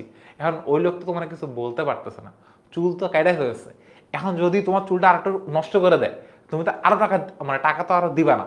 সো বেচারা কি করলো, আচ্ছা ঠিক আছে ভাইয়া সন্ধ্যার মধ্যে টাকাটা দিয়ে দে। এই যে ওই লোকটা তোমাকে একটা বাকিতে সার্ভিস দিয়ে দিল, এখন তোমার কাছে কি ওই লোকটা টাকা পাবে না? তারপর হচ্ছে লন্ড্রির দোকানের আঙ্কেল, আঙ্কেল কাপড়টা এখন দেন, আমি রাতে আপনাকে টাকা দিব। ঠিক আছে, সো বাকিতে দিল না তোমাকে সেবাটা, সো বাকিতে পণ্য দিক অথবা বাকিতে সেবা দিক। এখন এটা দিলে কি হবে, টাকা তুমি কি ওই লোকের টাকা মাইর দিয়ে যাবা? এটা তুমি জীবনও করবা না, তুমি তুমি আমি যেহেতু ভালো মানুষ। সো তোমার কাছে ওই আঙ্কেলটা, সেলুনের ভাইয়াটা বা লন্ড্রির দোকানের আঙ্কেলটা বা মুদি দোকানের আঙ্কেলটা কিভাবে ভাইয়া টাকা পাবে? তো যাদের কাছেই টাকা পাওয়া যাবে ভবিষ্যতে, কেন পাওয়া যাবে? বিকজ তাকে আমি বাকিতে কোনো একটা পণ্য দিছি অথবা বাকিতে কোনো একটা সেবা দিছি। যাদের কাছে এরকম টাকা পাওয়া যাবে তাদেরকে আমরা কি বলি ভাইয়া, দেনাদার। আর দেনাদারকে আর একটু সুন্দর করে কি বলা হয় ভাইয়া, প্রাপ্য হিসাব। বুঝছি? ওকে, এখন দেনাদার বুঝলে আর একটা জিনিসও আমরা বুঝবো, সেই জিনিসটা কি ভাইয়া, পাওনাদার। পাওনাদার জিনিসটা কি? এই জিনিসটা আমার খুব বেশি ভালো লাগে না, কারণটা কি, যারা আমার কাছে টাকা পাবে। ঠিক আছে, জিনিসটা হচ্ছে কি, দেনাদারের ঠিক অপোজিট লোকটাই হচ্ছে কি ভাইয়া, পাওনাদার। কি বলা আছে, বাকিতে পণ্য ক্রয় করলে পাওনাদার বা প্রদেয় হিসাব সৃষ্টি হয়। এখানে বাকিতে পণ্য ক্রয় অথবা সেবা দিছি, জিনিসটা হচ্ছে যারা আমাদের কাছে টাকা পাবে, এখানে হচ্ছে দেনাদার ঠিক অপোজিট। মানে তুমি হচ্ছে ওই লোকটা যে দোকান থেকে বাকিতে একটু আগে চাল ডাল মশলা এগুলো কিনে নিয়ে আসছো, অথবা তুমি হচ্ছে ওই লোকটা যে সেলুন থেকে চুল কাটার পর দেখছো তোমার পকেটে টাকা নাই। তো কি হয়েছে, তোমার কাছে এখন কি হবে মানুষ, মানে আমাদের কাছে মানুষজন টাকা পাবে। সো যারা আমাদের কাছে টাকা পাবে তাদেরকে আমরা কি বলি ভাইয়া, পাওনাদার বলি। এখন তোমার দৃষ্টিকোণ থেকে পাওনাদার কে কে হবে? এখন তুমি তো সেলুনে যে চুল কেটে চলে আসছো, তাই না? সেলুনে গেছো, চুল কাটছো, টাকা দেওয়া নিয়ে চলে আসছো, বাসায় আসছো। এখন সেলুনের দোকানদার আঙ্কেলটা বা ভাইয়াটা তোমার কাছে টাকা পাবে না, তাহলে সেলুনের ওই দোকানদার ভাইয়াটা বা আঙ্কেলটা তোমার জন্য কি ভাই, একটা পাওনাদার। তার কারণটা কি, সে তোমার কাছে টাকা পাবে। তারপরে যে মুদি দোকানদার আঙ্কেলের কাছে তুমি যে জিনিসপত্র কিনে নিয়ে আসছো বা টাকা দেও নাই, ওই আঙ্কেলটা কি তোমার কাছে টাকা পাবে না? বা লন্ড্রির দোকানের আঙ্কেলটা তোমার কাছে টাকা পাবে না? তো যারা যারা আমাদের কাছে টাকা পাবে, আবার অ্যাকাউন্টিং এর হিসেবে যারা যারা একটা বিজনেস থেকে টাকা পাবে তাদেরকে আমরা কি বলি ভাইয়া, পাওনাদার বলি। ঠিক আছে, দুইটা জিনিস মনে রাখবো, যাদের কাছে টাকা পাওয়া যাবে তারা হচ্ছে দেনাদার, আর একটা হচ্ছে যারা আমাদের কাছে টাকা পাবে তারা আমাদের জন্য কি ভাইয়া, পাওনাদার। Simple concept. ঠিক আছে, ওকে। ট্রাস্ট মি, তোমার আমি এতক্ষণ ধরে দেনাদার পাওনাদার বুঝাইলাম না, এই দেনাদার আর পাওনাদার এই দুইটা ওয়ার্ড নিয়ে তোমার আরো অনেক অনেক অনেক কনফিউশন হবে, যে ভাই কোনটা জানি দেনাদার বলছিলেন, ভাই কোনটা জানি পাওনাদার বলছিলেন। যে সিম্পলি যখনই ক্যাচার লাগবে তখনই মনে রাখবা, আমি হইলাম মানে তুমি কি হিসাবে নিজেকে চিন্তা করতে চাও। তুমি যে দোকান থেকে বাকি দিয়ে কিনে নিয়ে আসছো, তুমি তুমি নিজেকে দোকানদার আঙ্কেল ভাবতে চাও, নাকি হচ্ছে দোকান থেকে যে বাকিতে নিয়ে আসে সেটা ভাবতে চাও? তাহলে তোমার কাছে জিনিসটা ক্লিয়ার হয়ে যাবে। ঠিক আছে, ওকে। আমাদের দুইটা ওয়ার্ড মনে রাখবো। এই যে দেখো, দেনাদারের সাথে কেমন রিলেট করব। দেনাদার যার কাছে টাকা পাওয়া যাবে, দেনাদারের ক্ষেত্রে কি মনে রাখবো, যাদের কাছে টাকা পাওয়া যাবে, এটা হচ্ছে দেনাদার। আর পাওনাদারের ক্ষেত্রে কি কি মনে রাখবো, যারা আমাদের কাছে টাকা পাবে তারা আমাদের জন্য কি ভাইয়া, পাওনাদার। ঠিক আছে, ওকে। না বুঝলে এই ভিডিওটার এই পার্টটুক আর একবার দেখবো আমরা, তাহলে ফুল কনফিউশনটা ক্লিয়ার হয়ে যাবে। ঠিক আছে, ওকে। এরপরে প্রাপ্য বিল বা প্রাপ্য নোট, ভাই এত কষ্ট করে মনে রাখারই দরকার নেই জিনিসটা। তুমি ফার্স্টে পাওনাদার কি এটা বুঝো, বা ফার্স্ট দেনাদার কি এই জিনিসটা বুঝো। মনে করো দেনাদার লোকটা কি ছিল। ঠিক আছে, ফার্স্টে দেনাদার মানে আমি আমি দোকানে যে বাকিতে জিনিস নিয়ে আসছি, এখন টাকা আমি এখন কি করছি ভাইয়া, দোকানে গেছি, বাকিতে জিনিস নিয়ে আসছি। এখন দোকানদার আঙ্কেল আমার কাছে তো টাকা পাবে। ঠিক আছে, আমি দোকানদার আঙ্কেলের জন্য কি ভাই, একজন দেনাদার। আবার আমরা এই জায়গাটায় আসি, এখান থেকে বুঝে দেনা বা প্রাপ্য হিসাব। বাকিতে পণ্য বা সেবা বিক্রি করছি। সো আমি মুদি দোকানের দোকানদার আঙ্কেল, আমি কি করছি ভাইয়া, বাকিতে পণ্য বা সেবা বিক্রি করে দিছি। ঠিক আছে, এখন যার কাছে বিক্রি করছি তাদের কাছ থেকে আমি টাকা পাবো। সো তারা আমার জন্য কি ভাইয়া, দেনাদার বা প্রাপ্য হিসাব। ঠিক আছে, সো ফর এক্সাম্পল আমি 2-3 জনের নাম এখানে লিখি। কার নামটা বাদ দিছি, মনে করো আমিনের নাম। ওকে, আচ্ছা, একজন বলছে আবার কবে ক্লাস হবে একটু বলেন, আগামীকালই ক্লাস হবে। ঠিক আছে, সো ফার্স্ট অফ অল আমি আপাতত আমিনের নাম লিখি। ঠিক আছে, সো এখন হচ্ছে আমিন আমার জন্য দেনাদার কখন হবে। ঠিক আছে, আমার নাম কি ভাইয়া, মাহিন। আমি আমার নামটা লিখলাম মাহিন। সো মাহিনের কাজ, মাহিন ভাইয়া কি করছে, মাহিন ভাই হচ্ছে একটা দোকান খুলছে। ঠিক আছে, দোকানে মাহিন ভাইয়া কি বিক্রি করে, দোকানে মাহিন ভাই হচ্ছে আলু, পটল, পেঁয়াজ বিক্রি করে। এখন আমিন ভাইয়া আমার কাছে আসছে, আইসা বলছে যে ভাই আমি তো আপনার ক্লাস করছি, আমি তো আপনার বিগ ফ্যান। আমি তো খুশি হয়ে গেছি যে বিগ ফ্যান। এখন বিগ ফ্যান ভাই আমার কি লাগবে, ও আমিন আমার বলছে ভাই আমি তো আপনার বিগ ফ্যান, বাট আমার পকেটে ভাই এখন টাকা নাই। আমি আপাতত কি, আপনি আমার আপাতত 2 কেজি চাল দেন, 2 কেজি ডাল দেন, আর হইতেছে 5 লিটার তেল দেন। আমি রাতের বেলা এসে আপনার টাকা আপনারা দিয়ে দিচ্ছি। তো আমি তো খুশি, বিগ ফ্যান, আমার খুব পাম দিছে। ঠিক আছে, সো বিগ ফ্যান যেহেতু, সো ওকে আমি বিগ 2 কেজি আলু, 2 কেজি মানে চাল আর 5 লিটার একটা তেলের বোতল দিয়ে দিছি। ঠিক আছে, সো আমার যেহেতু বিগ ফ্যান, ওকে আমি আপাতত দিয়ে এই সব কিছু দিয়ে দিলাম। এখন আমিনের কাছে তো আমি টাকা পাবো, তাই না? ঠিক আছে, আমিনের কাছে আমি কি পাবো ভাইয়া, আমি এই স্যারের কাছে আমি কি পাবো, এখন আমি ওকে পণ্য দিয়ে দিছি, বাট আমি ওর কাছে এখন কি পাবো ভাইয়া, টাকা পাবো। যার কাছে আমি টাকা পাবো সে আমার জন্য কি ভাইয়া, দেনাদার। আর একটা হিসাব নিকাশ এখানে করা যায় যে টাকা দিবে, আমিন আমাকে এখন টাকা দিছে, এখনো দেয়নি। আমিন আমাকে কি করবে ভাইয়া, ভবিষ্যতে টাকা দিবে। যে টাকা দিবে সে হচ্ছে দেনাদার, যে টাকা দিবে সে হচ্ছে আমার জন্য কি ভাই, দেনাদার। সো তাহলে মিলাইতে পারবা, টাকা দিবে এজন্য সে আমার জন্য কি ভাই, দেনাদার। ঠিক আছে, সো আমরা পাবো ওয়ার্ডটাকে না লিখে এখানে লিখে রাখি যে টাকা দিবে। আমিন আমাকে কি করবে ভাইয়া, টাকা দিবে। সো দিবেতে আর দেনাদারের সো মিলায় মনে রাখবো। সো আমিন আমাকে কি করবে ভাইয়া, টাকা দিবে, এই জন্য আমিন আমার দেনাদার। কিন্তু ভাইয়া তো একটু চালাক, কি করছে ভাইয়া, সো আমিন বলছে আচ্ছা ঠিক আছে ভাইয়া, তুমি বিগ ফ্যান মানলাম, সব মানলাম, কিন্তু তুমি যে আমার টাকা দিবা, তুমি একটা ডকুমেন্টে সাইন করে দাও তো ভাই, তুমি আমার টাকা দিবা। যখনই মানে এই দেনাদারের প্রাপ্য হিসাব কতক্ষণ পর্যন্ত আসছে ভাইয়া, যখন পর্যন্ত মনে করো মুখের কথায় সবকিছু হচ্ছে, বাট যখন একটা কাগজে ডকুমেন্টেড সাইন হয়ে যাবে তখন সেটা কি হয়ে যাবে, মানে তখন দেনাদার থেকে কি হয়ে যাবে, প্রাপ্য বিল বা প্রাপ্য নোট হয়ে যাবে। That's a simple concept. ঠিক আছে, এর থেকে বেশি কিছু মনে রাখার এখানে দরকারই নেই।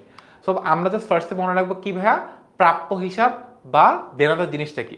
সো যে আমাকে টাকা দিবে ভবিষ্যতে সে আমার কি ভাইয়া, দেনাদার। এই টাকা দেওয়ার ব্যাপারটা কেন হচ্ছে, বাকিতে পণ্য বা সেবা বিক্রি করার পরে হচ্ছে। এরই যখন একটা মানে পার্টিকুলার ডকুমেন্টে সাইন হয়ে যাবে তখন সেটাকে আমরা কি বলবো ভাইয়া, প্রাপ্য বিল বা প্রাপ্য নোট। আর অপোজিট কেসে এবারে পাওনাদারের কাছে আসি। সো পাওনাদার কাকে সিলেক্ট করা যায়, আচ্ছা আমার কাছে আচ্ছা বুঝি না, আচ্ছা ঠিক আছে, আব্দুর রহমানকে আপাতত নিই, জ্ঞান বিক্রি করবো। ও আচ্ছা ঠিক আছে, আব্দুর রহমানকে আপাতত নিচ্ছি। সো ওর নাম কি লিখবো, আমি নামটা একটু প্রপারে লিখি, আব্দুর রহমান, ABDUR। আচ্ছা, ABDUR, আব্দুর রহমান, RHMAN। ভাইয়া নাম বললাম, মাফ করে দিও। ওকে, সো আব্দুর রহমান আমার জন্য কি ভাই, পাওনাদার। এখন ওর কাজটা কি হবে এবার একটু দেখি। সো পাওনাদার প্রোধ হিসাব, বাকিতে পণ্য ক্রয় করলে বা পাওনাদার প্রোধ হিসাব সৃষ্টি হয়। সো ও কি করছে, আমার কাছে বাকিতে পণ্য ক্রয় করছে। এখন যারা আমাদের কাছে টাকা পাবে, এখন ওর কাজটা কি হবে, আব্দুর রহমানের কাজ কি, যারা আমাদের কাছে টাকা পাবে। এখন আমি এই লাইনটা একটু ব্যাখ্যা করি। বাকিতে পণ্য ক্রয় করলে পাওনাদার বা প্রোধ হিসাব সৃষ্টি হয়। সো বাকিতে কি করছে, এই আব্দুর রহমান স্যার আমার কাছে কি করছে ভাই, বাকিতে পণ্য ক্রয় করছে। ঠিক আছে, এর আগেরটা কি ছিল, বাকিতে পণ্য বিক্রয় করলে আমি এজ আ বিজনেসম্যান বাকিতে পণ্য বিক্রি করছি, সো আমি একজনের কাছে টাকা পাবো। এবার আব্দুর রহমান স্যারের কাছে কি করছি, এবার আমি মাহিন, দেখো স্যার আমি এখন কি করছি, আমি মাহিন কি বিক্রি করি, মুদি দোকানের দোকানদার ভাই, আমি দোকানদার হিসেব নিকাশ করি। এখন আমি আব্দুর রহমান স্যারের কাছে গেছি, যে কি করছি, স্যারের থেকে এখন আমি পণ্য কিনবো। ঠিক আছে, আমি এখন আর পণ্য বিক্রি করতে যাচ্ছি না, আমি এখন মাহিন ভাই কিসের বিজনেস করি, আচ্ছা মুদি দোকান বাদ দিলাম, এখন মাহিম ভাই মুদির দোকান থেকে একটু পশ হয়ে গেছে, আর ভাইয়া গেঞ্জির বিজনেস করে, গেঞ্জি বিজনেস বড় লোকে যাবো। সো এখন ভাইয়া কিসের বিজনেস করতেছে? ভাইয়া গেঞ্জির বিজনেস করতেছে। ভাই এখন গেঞ্জির বিজনেস কিভাবে করে? গেঞ্জি পাইকারি কিনে তারপর গেঞ্জি খুচরা বিক্রি করে। সো আমার দোকানে আমি এখন কি বিক্রি করি ভাইয়া? গেঞ্জি বিক্রি করি। তো তোমার মানে আমার দোকান থেকে কিনতে পারবা 1 পিস 2 পিস 3 পিস। কিন্তু আমি এখন ভাইয়া কি করি, এই যে আব্দুর রহমান ভাইয়ের কাছে পাইকারি রেটে গেঞ্জি কিনতে গেছি, ঠিক আছে? এখন আমি মনে করি মাহিন গেঞ্জি বিক্রি করে মনে করি 1টা 2টা 3টা এরকম 1 2 3 এরকম 1 পিস 2 পিস 3 পিস গেঞ্জি বিক্রি করে যায়। যখন আমি আব্দুর রহমান স্যারের কাছে গেছি, স্যারের থেকে আমি একসাথে মনে করো 400 পিস গেঞ্জি কিনে নিয়ে আসছি, ঠিক আছে? পাইকারি রেটে গেঞ্জি কিনে নিয়ে আসছি, ব্যাপারটা বুঝছো? সো আমি যখন স্যারের কাছে গেছি, স্যারের থেকে আমি এখন কি কিনে নিয়ে আসছি ভাইয়া? গেঞ্জি কিনে নিয়ে আসছি পাইকারি রেটে। কিন্তু স্যার যেহেতু আমার বিগ ফ্যান এবং আমিও যেহেতু স্যারের বিগ ফ্যান, আমি স্যারের বলছি স্যার আপনি যেহেতু আমার ক্লাস করেন, আমি আপনার ঠকাবো না। সো আপনি কি করেন, এই 400 পিস গেঞ্জি আমাকে বাকিতে দেন, ঠিক আছে? আমি এখন কি করছি, এর আগের ক্যারেক্টার আমি বাকিতে বিক্রি করছি, বাট এই ক্যারেক্টার আমি এখন কি করতেছি ভাইয়া? বাকিতে পণ্য ক্রয় করতেছি, ঠিক আছে? সো আমি মাহিন আব্দুর রহমান স্যারের কাছে কি করলাম ভাইয়া? 400 পিস গেঞ্জি পাইকারি রেটে কিনলাম, কিন্তু স্যারকে আমি কোনো টাকা দিচ্ছি না, বিকজ আমি স্যারের একটা বিগ ফ্যান। সো আমি কি করলাম, স্যারের কাছে গেছি 400 পিস গেঞ্জি কিনছি বাকিতে, কোনো টাকা দেইনি। এখন টাকা তো ভবিষ্যতে সে আমার কাছে পাবে, তাই না? এই আব্দুর রহমান স্যার আমার কাছে কি টাকা পাবে না? টাকা পাবে, এটা মনে রাখো। পাবেতে পতে পাওনাদার, এতটুকু মনে রাখলেই হবে। সো আমাদের দুইটা জিনিস মনে রাখবো, যে ভবিষ্যতে টাকা দিবে সে দেনাদার, আর যে ভবিষ্যতে টাকা পাবে সে পাওনাদার। দুইটা জিনিস মনে রাখতে পারবো, যে ভবিষ্যতে টাকা দিবে সে হচ্ছে দেনাদার, আর যে ভবিষ্যতে টাকা পাবে সে হচ্ছে পাওনাদার। মনে থাকবে, এই দুইটা ওয়ার্ড মনে থাকলে আমাদের এই দেনাদার আর পাওনাদার আগামী 2 বছর এই দুইজন আমাদের জ্বালাবে না, ঠিক আছে? এই দুটো জিনিস মনে রাখতে পারবো, যে আমাকে আচ্ছা আপনার কষ্ট হচ্ছে না স্যার, আমার কোনো কষ্ট হচ্ছে না, আপনার ক্লাস দেখতে কষ্ট হচ্ছে, আমার ক্লাস বলতে কোনো কষ্ট, আমার খুব মজা লাগছে ক্লাসটা নিতে। ওকে, তো আমাদের দুইটা ওয়ার্ড, যে আমাকে ভবিষ্যতে টাকা দিবে সে হচ্ছে আমার জন্য কি ভাইয়া? দেনাদার। আর যে আমার কাছে টাকা পাবে সে হচ্ছে আমার জন্য কি ভাইয়া? পাওনাদার, ঠিক আছে? ওকে, এখন এই পাওনাদারও যখন একটা কাগজে কলমে সই করে নেয়, সেটা হয়ে যাবে কি ভাইয়া? এই যে প্রদেয় বিল বা প্রদেয় নোট। এই প্রদেয় বিল আর প্রদেয় নোট বা প্রাপ্য বিল ও প্রাপ্য নোট নিয়ে একটা লাইন বা একটা ওয়ার্ডই মনে রাখবো। প্রাপ্য হিসাবে যখন একটা কাগজে সাইন করে দেয় তখন সেটা প্রাপ্য নোট বা প্রাপ্য বিল, আর প্রদেয় হিসাবে যখন একটা কাগজে সাইন করে দেয় মানে একটা অ্যাকচুয়ালি লিগাল ডকুমেন্টে, তখন সেটা কি হয় ভাইয়া? প্রদেয় বিল বা প্রদেয় নোট, ঠিক আছে? জাস্ট কাগজের সাইন হয়ে গেলেই সেটা বিল বা নোট হয়ে যায়, এতটুকুই, ঠিক আছে? মানে এই দুইটা নিয়ে এর থেকে বেশি জানার আপাতত আমাদের কোনো দরকার নাই, ঠিক আছে? ওকে, এরপরে মূলধন, উত্তোলন, ঋণ বা কর্জ, তিনটা একটু পড়েন, যেহেতু একজন বলছে পানি খাইতে, আপাতত পানিটা খাওয়া ইম্পর্টেন্ট। ওকে, আপাতত পানির একটু খোঁজ করি। পানির কোনো উৎস আপাতত খুঁজে পাচ্ছি না, ঠিক আছে? পানির উৎস খুঁজে পেলে পানি খেয়ে ফেলবো। ওকে, এবার আমরা আসি আমাদের এই তিনজনকে নিয়ে। তিনজন খুবই সুন্দর মানুষ, মানে মানুষ না, এই তিনজন হচ্ছে এদের মতো মানুষই হয় না। সো মূলধন জিনিসটা কি? সো মূলধন ব্যাপারটা হচ্ছে, আচ্ছা, সো মূলধন জিনিসটা কি? মালিকদের নিজস্ব কোনো অর্থ বা সম্পদ তার নিজ ব্যবসা প্রদান করা, সেটাকে কি বলা হয়? মূলধন। কিন্তু মূলধন কি এটা বোঝার আগে যেটা বোঝাটা খুবই খুবই খুবই বেশি ইম্পর্টেন্ট, সেটা হচ্ছে অ্যাকাউন্টিং এ মালিক আর ব্যবসা দুইটাকে আলাদা করে দেখা হয়। মানে তুমি যখন চিন্তা করো আমি মালিক, আমার ব্যবসা, আমি যা মন চায় তা করব, অ্যাকাউন্টিং তোমাকে ফার্স্ট থেকে কাটাপ্পা করে দিবে। অ্যাকাউন্টিং তোমাকে, অ্যাকাউন্টিং এর ফার্স্ট রুল হচ্ছে, যেটাকে অ্যাকাউন্টিং এর ভাষায় বলা হয় ব্যবসায়িক সত্তা নীতি। এটার ফার্স্ট রুল হচ্ছে মালিক আর ব্যবসা দুইটা আলাদা আলাদা পক্ষ। কখনোই মালিক আর ব্যবসাকে দুইটাকে সেম ভাবে ধরা যাবে না, দুজনকে আলাদা আলাদা ভাবেই কল্পনা করতে হবে, ঠিক আছে? পানি খেয়ে নিচ্ছি তোমাদের কথা অনুযায়ী।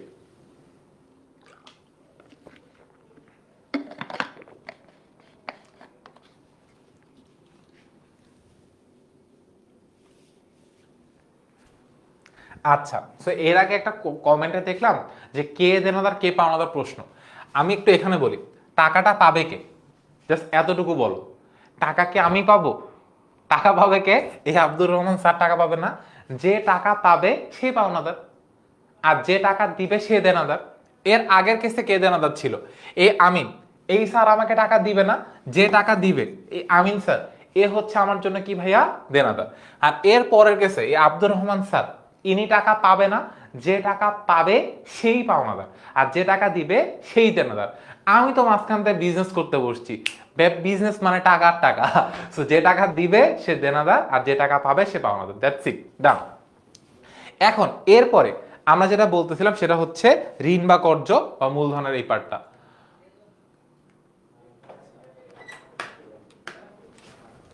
আচ্ছা, তো যেটা হচ্ছে মূলধনের পার্টটা হচ্ছে, মূলধন জিনিসটা আমার জন্য কি? সো মূলধন হচ্ছে মালিক তার নিজস্ব কোনো অর্থ ব্যবসায় বিনিয়োগ করলে সেটাকে আমরা কি বলি ভাইয়া? মূলধন বলি। সো মূলধন জিনিসটা কি? মূলধন হচ্ছে ব্যবসা আর মালিক দুটো তো আলাদা আলাদা পক্ষ, তাই না? এখন মালিক বিজনেসে যা ইনভেস্ট করবে সেটাকে আমরা কি বলি ভাইয়া? মূলধন। মানে আমি যে ভাইয়া মাহিন ভাই একটু আগে গেঞ্জির বিজনেস শুরু করছিলাম, সো গেঞ্জির বিজনেসে আমি মাহিন ভাইয়া যা ইনভেস্ট করব সেটাকে আমি কি বলবো ভাইয়া? মূলধন বলবো। এরপরে মূলধন অন্তর্দায় কেন এটা আমি বুঝতে পারি না। মূলধন অন্তর্দায় কেন এটা বুঝতে হইলে আমাদের আরো দূরে যাইতে হবে। আপাতত আমরা এইখানে থাকি, অন্তর্দায় কেন সেটা আমি চেষ্টা করবো এই ক্লাসে বলে দেওয়ার জন্য। প্রশ্ন অনেক সুন্দর। সো মূলধন জিনিসটা কি? আমি মাহিন ভাইয়া আমার বিজনেসে যা ইনভেস্ট করব সেটাকে আমরা কি বলতেছি ভাইয়া? মূলধন বলতেছি। ঠিক আছে, এরপরে উত্তোলন। এখন আমি মাহিন ভাই মনে করো বিজনেসের মতো চলতেছে, সব কিছু ঠিক আছে। এখন আমি কি আমার মন চাইলেই বিজনেস থেকে টাকা তুলে নিয়ে যাইতে পারবো? না। অ্যাকাউন্টিং যেমন বলে দেয় মালিক যা দিবে সেটা মূলধন। এখন মালিক যদি কোনো কিছু তুলে নেয়, মালিক তার ইচ্ছা মতো কিছু দিতেও পারবে না, তার ইচ্ছা মতো কিছু নিতেও পারবে না, মানে অ্যাকাউন্টিং এটাকে সাপোর্ট করে না।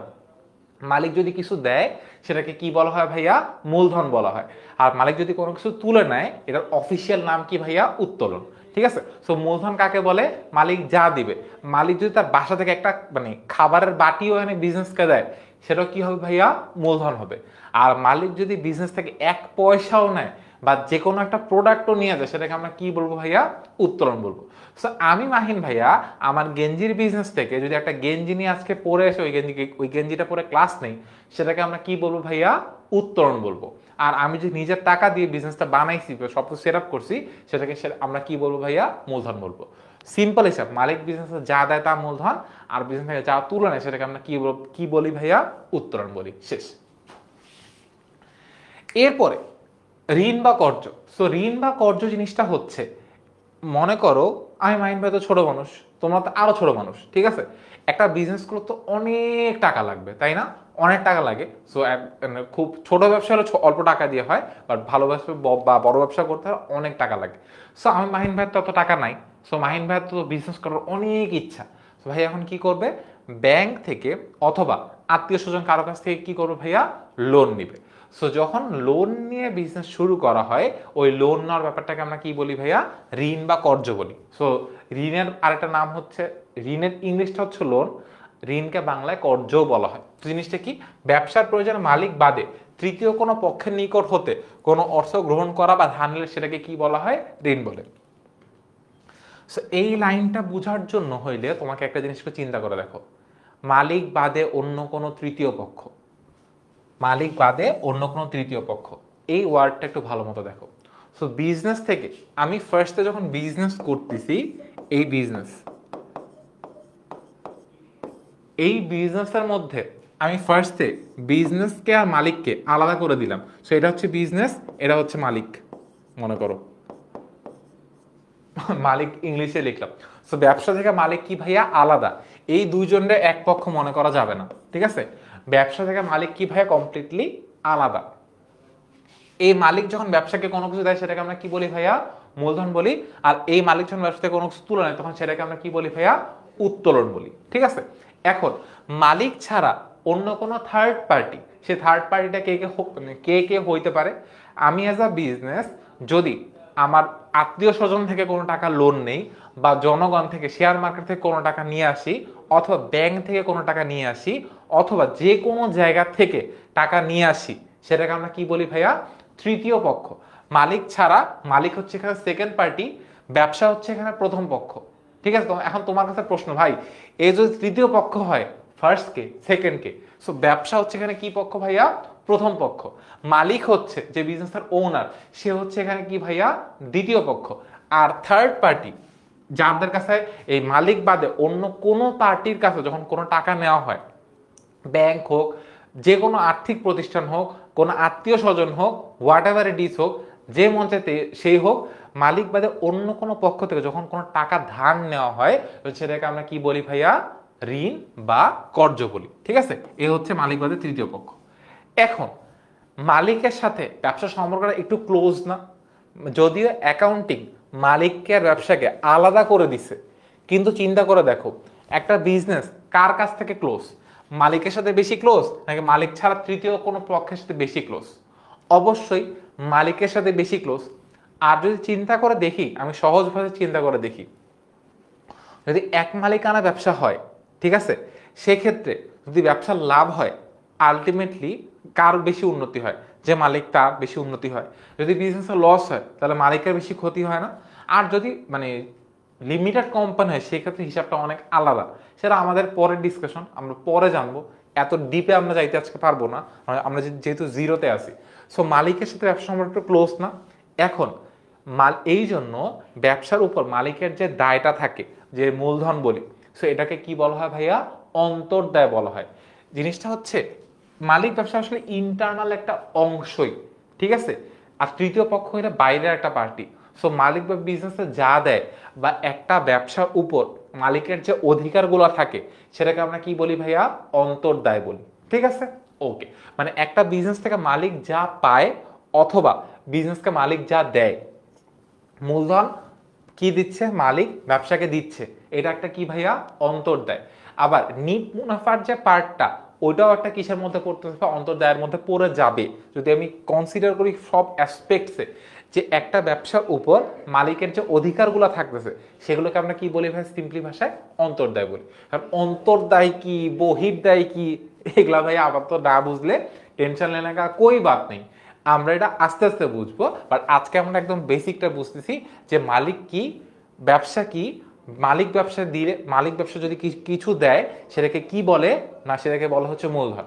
মালিক ব্যবসা থেকে কিছু তুলে নেয় সেটাকে আমরা কি বলি? সেটাকে বলি উত্তোলন। ঠিক আছে, আর মালিক বাদে থার্ড কোনো পক্ষ থেকে কোনো কিছু তুললে বা কোনো টাকা পয়সা কোনো কিছু নিলে সেটাকে আমরা কি বলি ভাইয়া? ঋণ বা কর্জ। ঠিক আছে, ওকে।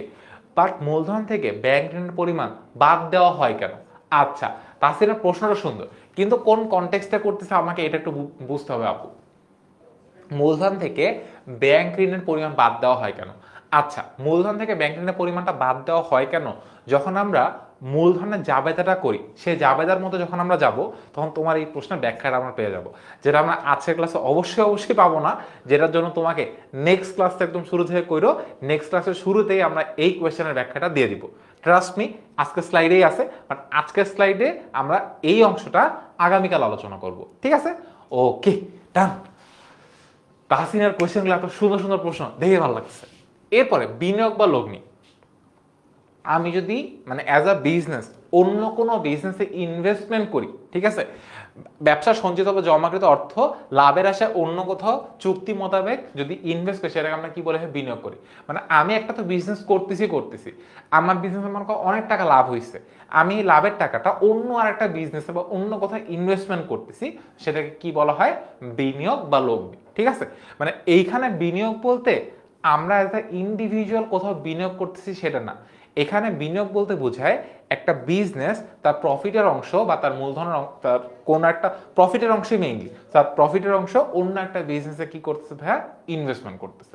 ঠিক আছে, মনিহারি খুবই ইম্পর্টেন্ট একটা কনসেপ্ট। মনিহারি জিনিসটা হচ্ছে অফিসের দৈনন্দিন কাজে ব্যবহারের জন্য যেসব জিনিস ক্রয় করা হয় সেটাকে আমরা কি বলি ভাইয়া? মনিহারি বলি। কিন্তু এটার অস্তিত্ব কি ভাইয়া? 1 বছরের কম। তো এই মনিহারি বোঝাটা কেন ইম্পর্টেন্ট?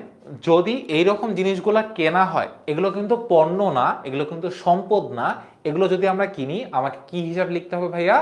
মনিহারি হিসাব লিখতে হবে। ঠিক আছে, জিনিসগুলো কি কি? জিনিসের ব্যাখ্যাটা আরেকবার বলি। যেসব জিনিস ক্রয় করা হয় কিসের, মানে অফিসে দৈনন্দিন কাজের জন্য ক্রয় করা হয়, যেটার মেয়াদ 1 বছরের কম। মানে কি ভাইয়া? একটা বিজনেস চালানোর জন্য ডকুমেন্টের জন্য কি লাগে ভাইয়া? কাগজ লাগে, কলম লাগে, কালি লাগে, কার্বন পেপার লাগে, মানে যখন হইতেছে কপি করার জন্য কেনা হয়। তারপর পিন লাগে, নিব লাগে, গাম লাগে, ওই যে আঠা বা ওই গামের ব্যাপারটা, আইকা, ফ্লুইড, খাম, টিকিট। মানে যেই জিনিসগুলো আমাদের রেগুলার লাগে, রেগুলার বলতে মনে করো সিম্পলি চিন্তা করবা কাগজ, ঠিক আছে, তারপর হচ্ছে কলম, তারপরে হইতেছে যদি আমি কালি, এই টাইপ জিনিসপত্রগুলো যেটা রেগুলার ইউজ করা হয় আর যেটার মেয়াদ 1 বছরের বেশি না। এটা কলমের মেয়াদ 1 বছরের বেশি হওয়া পসিবল। এখন তুমি যদি বলো যে ভাই এটা তো পসিবল, আমি কলম দিয়ে জীবনও লিখবো না, তাহলে 1 বছর কেন, 2 বছর যাবে, যাবে না, দেখবো যে কলম নষ্ট হয়ে গেছে। আর যদি যায় তাহলে সেটা অনেক ভালো কলম, ঠিক আছে। বাচ্চা কাচ্চা ক্লাস চলে এলাম দেখতে, আচ্ছা ঠিক আছে, ওকে। আচ্ছা, দৈনন্দিন কাজে যেগুলো আমাদের অফিসের ডেইলি কাজে ইউজ করে সেগুলো আমরা কি বলি ভাইয়া, মনিহারি বলি। সেই জিনিসগুলো আমরা এটার এক্সাম্পল মনে রাখবো, আমার জন্য এটাই যথেষ্ট। এটা মনে রাখবো মনিহারির জিনিসগুলা ডেইলি ইউজ হয়, দ্যাট মিনস হচ্ছে কাগজ কলম এই ক্যাটাগরি জিনিসগুলা, আর এটার মেয়াদ কি ভাইয়া 1 বছরের কম। আর যখন আমাদের এটা বলে দিবে যে কাগজ ক্রয় করলো, তখন আমরা জাবেদে কি লিখবো ভাইয়া, মনিহারি হিসাব লিখবো, ঠিক আছে। কাগজ ক্রয় আমরা কি হিসাব লিখবো ভাইয়া, মনিহারি হিসাব। কলম ক্রয় কি হিসাব লিখবো ভাইয়া, মনিহারি হিসাব। আচ্ছা, যদি এখানে আরো একটা ডেপথ কনসেপ্ট আছে যে ভাই যদি কাগজের বিজনেস করো তখন কি আমরা মনিহারি হিসাব লিখবো নাকি পণ্য হিসাব লিখবো। চিন্তা করে দেখো, যে লোকটা কাগজের ব্যবসা করে তার জন্য কি কাগজ মনিহারি নাকি পণ্য? অবশ্যই পণ্য, কারণ বিক্রির জন্য যা কিনবো সেটাই কিন্তু পণ্য। তো আমাদের কোয়েশ্চেন খেয়াল রাখতে হবে, আমার কোয়েশ্চেনে কি ব্যবসার নামটা মেনশন করে দিছে নাকি দেয়নি, ঠিক আছে। ওকে, ব্যবসার জন্য গাড়ি ভাড়া ব্যয়, এটা কি হিসাব হবে? দেখো, ব্যবসার জন্য গাড়ি ভাড়া দেয়, আমি গাড়ি, আমার ব্যবসা কি গাড়ি ভাড়া দেওয়ার ব্যবসা কিনা সেটা আগে একটু ক্লিয়ার করো তোরা। আমার নাই, মানে আমার বিজনেস কি গাড়ি ভাড়া দেওয়ার সেবা ব্যবসা? যদি আমার ব্যবসাটা হয় এরকম যে আমার বিজনেসের প্রসপেক্ট হচ্ছে আমি গাড়ি ভাড়া দিই, ঠিক আছে, মানে গাড়ি ভাড়া দেওয়ার সেবাটা এটা আমি প্রোভাইড করি, তাহলে গাড়ি ভাড়া দেওয়াটা আমার জন্য কি একটা সার্ভিস দেওয়া হবে, তখন ওই পণ্য বিক্রি করার যে জিনিসটা হয় সেই জিনিসটা এখানে অ্যাপ্লিকেবল হবে, ঠিক আছে। ওকে, এরপরে অফিস সাপ্লাইজ। সো সাপ্লাইজের সাথে মনিহারের ডিফারেন্সটা কোথায়? সাপ্লাইজের মনিহারের ডিফারেন্স হচ্ছে এটা 1 বছরের বেশি টিকে। দেখো, একটা স্টাপলার, আগে এক্সাম্পলগুলো দেখি, calculator, stapler, punch machine, paper wait, scale. একটা ক্যালকুলেটর, যদি তুমি ক্যালকুলেটর দিয়ে ডিগবাজি না খেলো বা আম জাম এগুলা না পারো, তাহলে ক্যালকুলেটর মিনিমাম 1 বছর চলবে, মিনিমাম, এটা 1 বছরের বেশি অবশ্যই চলা উচিত। তারপরে স্টাপলার, স্টাপলার দিয়ে যদি তুমি তোমার ভাই বোনের সাথে মারামারি না করো, যে কিছু ছুড়ে মারছো, এই কাজ যদি না করো, তাহলে স্টাপলার তো অনেক দিন যাবে না। আর পাঞ্চ মেশিন সেম না। সো স্টাপলার, পাঞ্চ মেশিন এই জিনিসগুলো দেখো, মনিহারির ক্ষেত্রে কনসেপ্টটা কি, এই জিনিসটার দাম কম, এটা ডেইলি ইউজ করা হয়। সাপ্লাইজের ক্ষেত্রে জিনিসটা কি, এই জিনিসের দাম একটু হলেও কম আছে, 100 টাকার মধ্যে সাধারণত পাওয়া যায়। কিন্তু মনিহারি আর সাপ্লাইজের সবচেয়ে বড় ডিফারেন্সের পার্টটা হচ্ছে মনিহারের মেয়াদ 1 বছরের কম, সাপ্লাইজের মেয়াদ 1 বছরের বেশি, কিন্তু দুইটারই কিন্তু দাম কম, ঠিক আছে। ওকে, এরপরে অফিস সরঞ্জাম আসি। সো মনিহারের সাপ্লাইজ এই দুইটা জিনিস অফিসের ডেইলি কাজে ইউজ করা হয়, স্টাপলার, পাঞ্চ মেশিন, স্কেল, কলম, খাতা, তারপরে হচ্ছে যে কাগজ। কিন্তু মনিহারের সাপ্লাইজের মেইন ডিফারেন্স কি, মনিহারির মেয়াদ 1 বছরের কম, যেটা এক্সাম্পল শুনে আমাকে বুঝতে হবে, কাগজ কলম বললে এগুলো আমার মনিহারির মধ্যে পড়বে। আর যেই জিনিসগুলোর মেয়াদ 1 বছরের বেশি, দ্যাট মিনস হচ্ছে আমাদের স্টাপলার, পাঞ্চ মেশিন এই ক্যাটাগরি জিনিস, এগুলো আমার কিসের মধ্যে পড়বে ভাইয়া, এগুলো আমার সাপ্লাইজের মধ্যে পড়বে।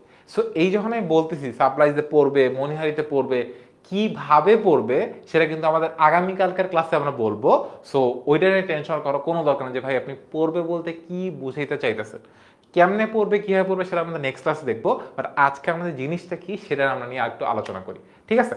ওকে, অফিস সরঞ্জাম, অফিসের কাজে ব্যবহার করার জন্য ইলেকট্রিক বা ইলেকট্রনিক্সের তৈরি কোনো জিনিস ক্রয় করলে সেটাকে আমরা কি বলি ভাইয়া, অফিস সরঞ্জাম বলি। যেগুলো আকারে বড় হয়, মেয়াদ 1 বছরের বেশি হয়, সেগুলোকে আমরা কি বলছি, অফিস সরঞ্জাম বলছি। এখন তোমার বাসায় কয়টা অফিস সরঞ্জাম আছে সেটা একটু আমাকে কমেন্টে বলো। অফিস সরঞ্জাম গুলো কি কি ভাইয়া? দেখো, যেইটার সাথে কারেন্টের কানেকশন আছে সেটা হচ্ছে অফিস সরঞ্জাম। দ্যাট মিনস হচ্ছে কি কি হইতে পারে, টিভি হইতে পারে, তারপর হচ্ছে এসি হইতে পারে, তারপর হচ্ছে ফ্রিজ হইতে পারে, তারপর হচ্ছে ফ্যান হইতে পারে, ওভেন হইতে পারে, মানে যে জিনিসের সাথে ইলেকট্রিক বা ইলেকট্রিক্সের সম্পর্ক আছে, মানে কারেন্টের কানেকশন আছে, সেটাকে আমরা মেইনলি কি বলি ভাইয়া, অফিস সরঞ্জাম বলি। এখন অফিস সরঞ্জাম হওয়ার আরো একটা ক্রাইটেরিয়া হচ্ছে এটার মেয়াদ 1 বছরের বেশি হইতে হবে। তাহলে সেটাকে আমরা কি বলতে পারবো ভাইয়া? অফিস সরঞ্জাম বলতে পারবো। তো যার সাথে ইলেকট্রিক্যাল কানেকশন আছে সেটাকে আমরা কি বলি ভাইয়া? অফিস সরঞ্জাম বলি। এবং এটার মেয়াদ কি হইতে হবে ভাইয়া? অবশ্যই 1 বছরের বেশি হইতে পারে। সো কি কি হইতে পারে? কম্পিউটার হইতে পারে, এসি হইতে পারে, টিভি হইতে পারে, ফ্রিজ হইতে পারে, ফ্যান হইতে পারে। এই ক্যাটাগরি জিনিসগুলোকে আমরা কি বলি ভাইয়া? অফিস সরঞ্জাম বলি। চিন্তা করে দেখো, একটা ক্যালকুলেটরের মেয়াদ 1 বছরের বেশি, একটা ফ্রিজের মেয়াদ 1 বছরের বেশি, কিন্তু ক্যালকুলেটরকে আমরা কেন সাপ্লাইজ বলতেছি আর ফ্রিজকে কেন আমরা অফিস সরঞ্জাম বলতেছি? বিকজ ক্যালকুলেটরের সাথে ইলেকট্রিক বা মানে ট্রনিক্সের ডিরেক্ট কোনো কানেকশন নাই। মানে ক্যালকুলেটরকে আমরা কারেন্টের কানেকশন দিয়ে চালাই? অবশ্যই চালাই না। সো ক্যালকুলেটর আমার জন্য কি ভাই? ওটা আমার জন্য একটা সাপ্লাইজ। ক্যালকুলেটরের দাম কিন্তু একটা ফ্রিজের দামের থেকে অনেক কম, এটাও মাথায় রাখতে হবে। সো এই জন্য ওটাকে আমরা কি বলি ভাইয়া? সাপ্লাইজ বলতেছি।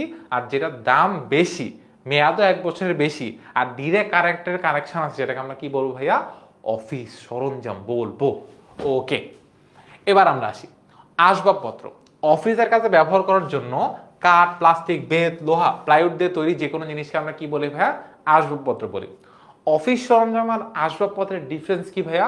একটার মধ্যে কারেন্ট আছে, একটার মধ্যে কারেন্ট নাই। ঠিক আছে, সহজ ভাষায় বলি, এই দুইটা ডিফারেন্স এইটা। যেমন দেখো, তোমার আশেপাশে কি কি আসবাবপত্র আছে। দেখো, বিছানায় বসে ক্লাস করতেছো, বিছানাটা একটা কি ভাইয়া? আসবাবপত্র। তারপর সামনে একটা মনে করো আলমারি আছে, কাঠের, প্লাস্টিকের, যেটাই হোক, ওটা আমার জন্য কি ভাই? একটা আসবাবপত্র। বাসায় একটা সোফা আছে, এটা আমার জন্য কি ভাই? একটা আসবাবপত্র। তারপরে কি হইতে পারে? সামনে একটা টেবিল আছে, টেবিল আমার জন্য কি? একটা আসবাবপত্র। টেবিলের সামনে একটা চেয়ার আছে, এটা আমার জন্য কি ভাই? একটা আসবাবপত্র। সো কাঠ, বাঁশ, বেত, লোহা, এই ক্যাটাগরি জিনিস যেগুলোর সাথে কারেন্টের কোনো কানেকশন নাই, সেটাকে আমরা কি বলতেছি ভাইয়া? আসবাবপত্র বলবো। বুঝছি? ওকে। এরপরে অনাদায়ী পাওনা বা কুঋণ, সবচেয়ে ফ্যান্টাস্টিক আইটেম আমাদের এই পুরো লাইনের মধ্যে। এটা একটা স্টার্ট দিই, কারণ এই মানে স্যার আপনাদেরকে অনেক অনেক অনেক জ্বালাবে। কেন জ্বালাবে সেটা একটু বুঝাই বলি। অনাদায়ী পাওনা বা কুঋণ নিয়ে এইচএসসিতে একটা স্পেসিফিক চ্যাপ্টার আছে, অ্যাকাউন্টিং ফার্স্ট পেপারের অধ্যায় 6। ঠিক আছে, অধ্যায় 6 চ্যাপ্টারটা হচ্ছে জাস্ট এই একটা জিনিসকে কেন্দ্র করে। ঠিক আছে, এই একটা কনসেপ্টের উপর দাঁড়ায় আছে একটা পার্টিকুলার চ্যাপ্টার। সো এই জিনিসটা কি? সিম্পলি এতটুকু মনে রাখবো, আপনার ফ্রেন্ড না হোক, আচ্ছা ফ্রেন্ডই বলি, আপনার ফ্রেন্ড যদি আপনার টাকা মেরে দেয়, সেটাকে আমরা কি কি বলি ভাইয়া? অনাদায়ী পাওনা বা কুঋণ বলি। সিম্পল হিসাব, আমার কাছে একজন টাকা চাইছে, ঠিক আছে, আমি এখন ওকে টাকা দিছি, দেওয়ার পর ও আমাকে বলছে যে মনে করেন আজকে হচ্ছে 20 তারিখ, ও আমাকে বলছে দোস্ত তোর টাকা আমি 25 তারিখের মধ্যে দিয়ে দিব। সো আমি টাকা দেওয়ার পরে ও টাকা নিছে, টাকা নেওয়ার পরও গায়েব হয়ে গেছে, মানে ওর আর কোনো খোঁজ নেই, ওরে হারিকেন দিয়ে আমি খুঁজে পাইতেছি না। সো আলটিমেটলি ও আমার টাকাটা কি করছে ভাইয়া? মেরে দিছে। সো আমাদের লাইফে অনেক ফ্রেন্ড আছে যারা টাকা দিছি, বাট ওই টাকাটা আমরা কোথাও কোনোদিন ফেরত পাইনি না। ওই ফ্রেন্ডটাকে এখন এখানে মেনশন দেওয়ার কোনো দরকার নেই, বাট মনে রাখবো। সো আমি কাউকে টাকা দিছি, বাট সে আমার টাকাটা মেরে দিছে, ওই জিনিসটাকে আমরা কি বলি ভাইয়া? অনাদায়ী পাওনা বা কুঋণ। জিনিসটা কি বুঝছি? এখন আমি কমেন্টে অনেকের নাম মেনশন দেখতেছি, বাট আমরা এই কাজটা করবো না।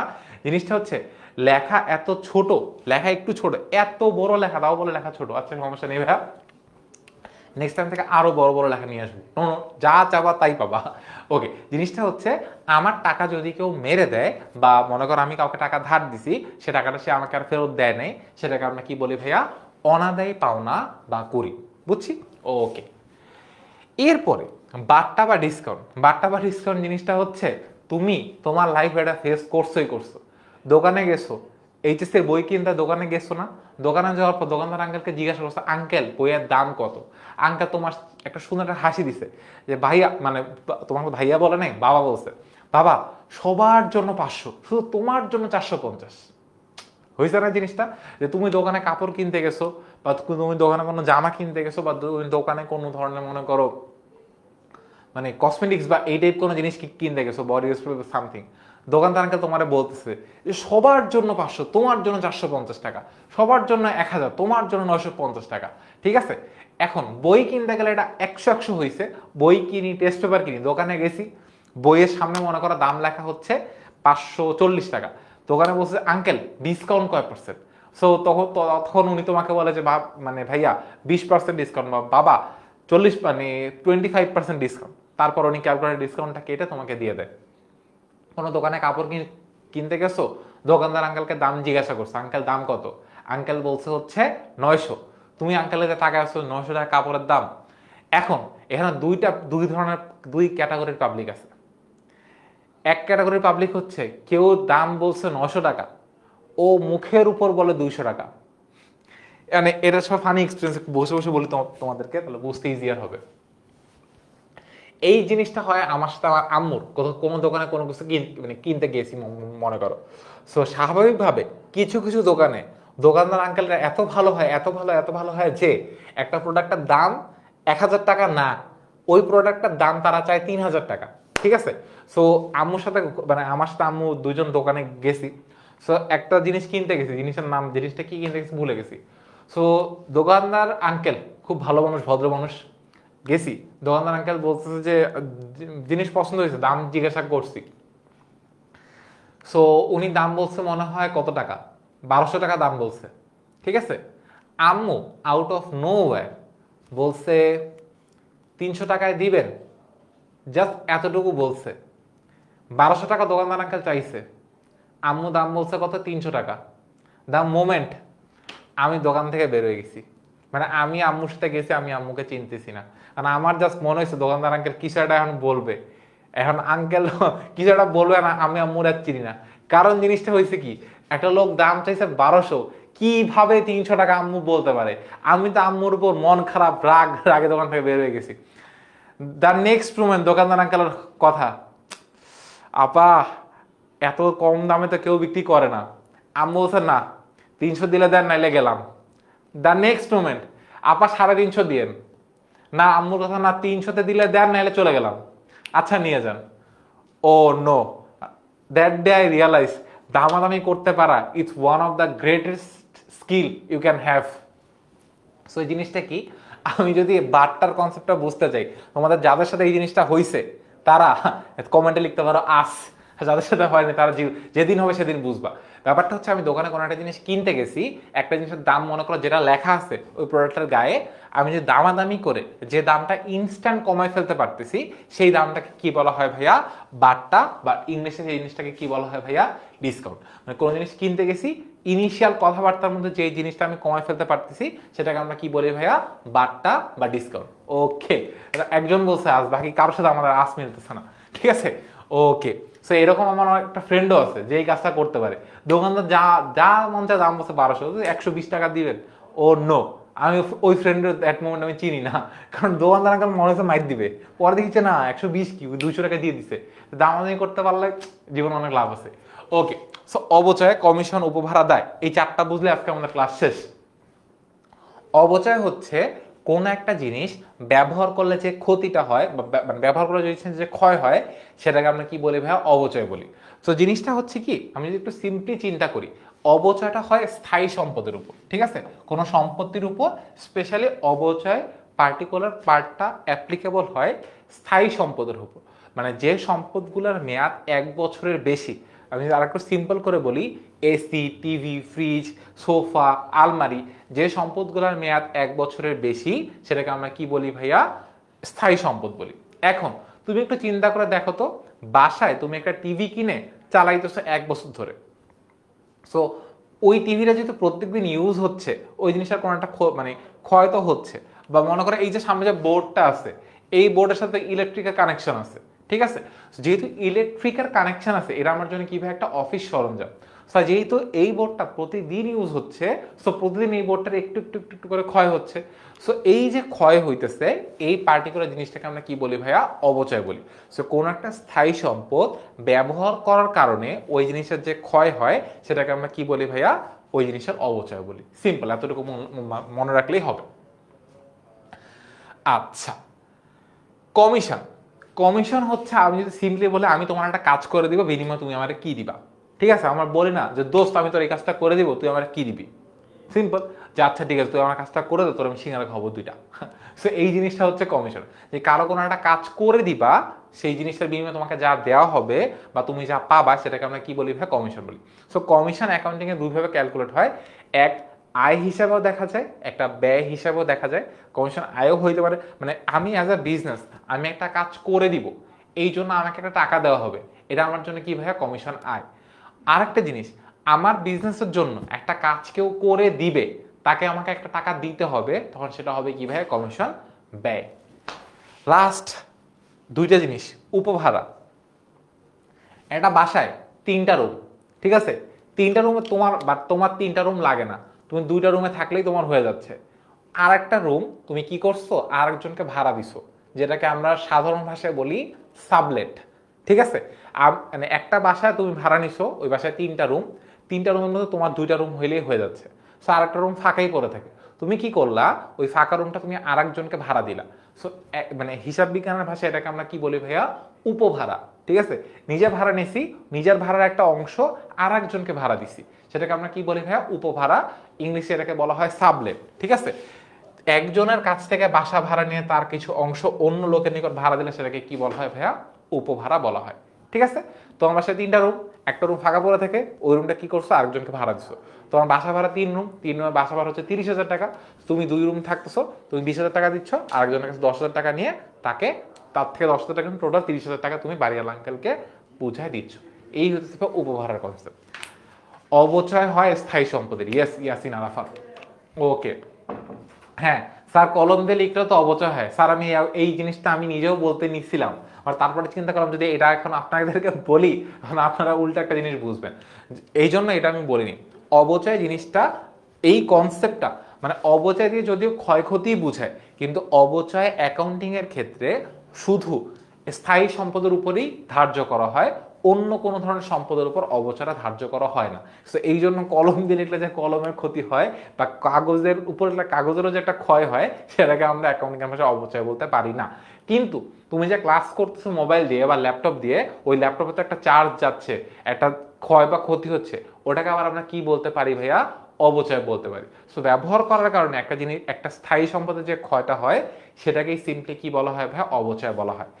Last but not the least, দায় বলতে কি বোঝায়, আমাদের কাছে কেউ কিছু পাবে যা ভবিষ্যতে দিতে হবে, তাকে কি বলা হয়, দায় বলা হয়। সো দায় বেসিক্যালি যে তৃতীয় পক্ষের নিকট যা পায়, তৃতীয় পক্ষ আমাদের নিকট যা পাবে, সেটাকে আমাদেরকে কি বলা হয় ভাইয়া, দায় বলা হয়, ঠিক আছে।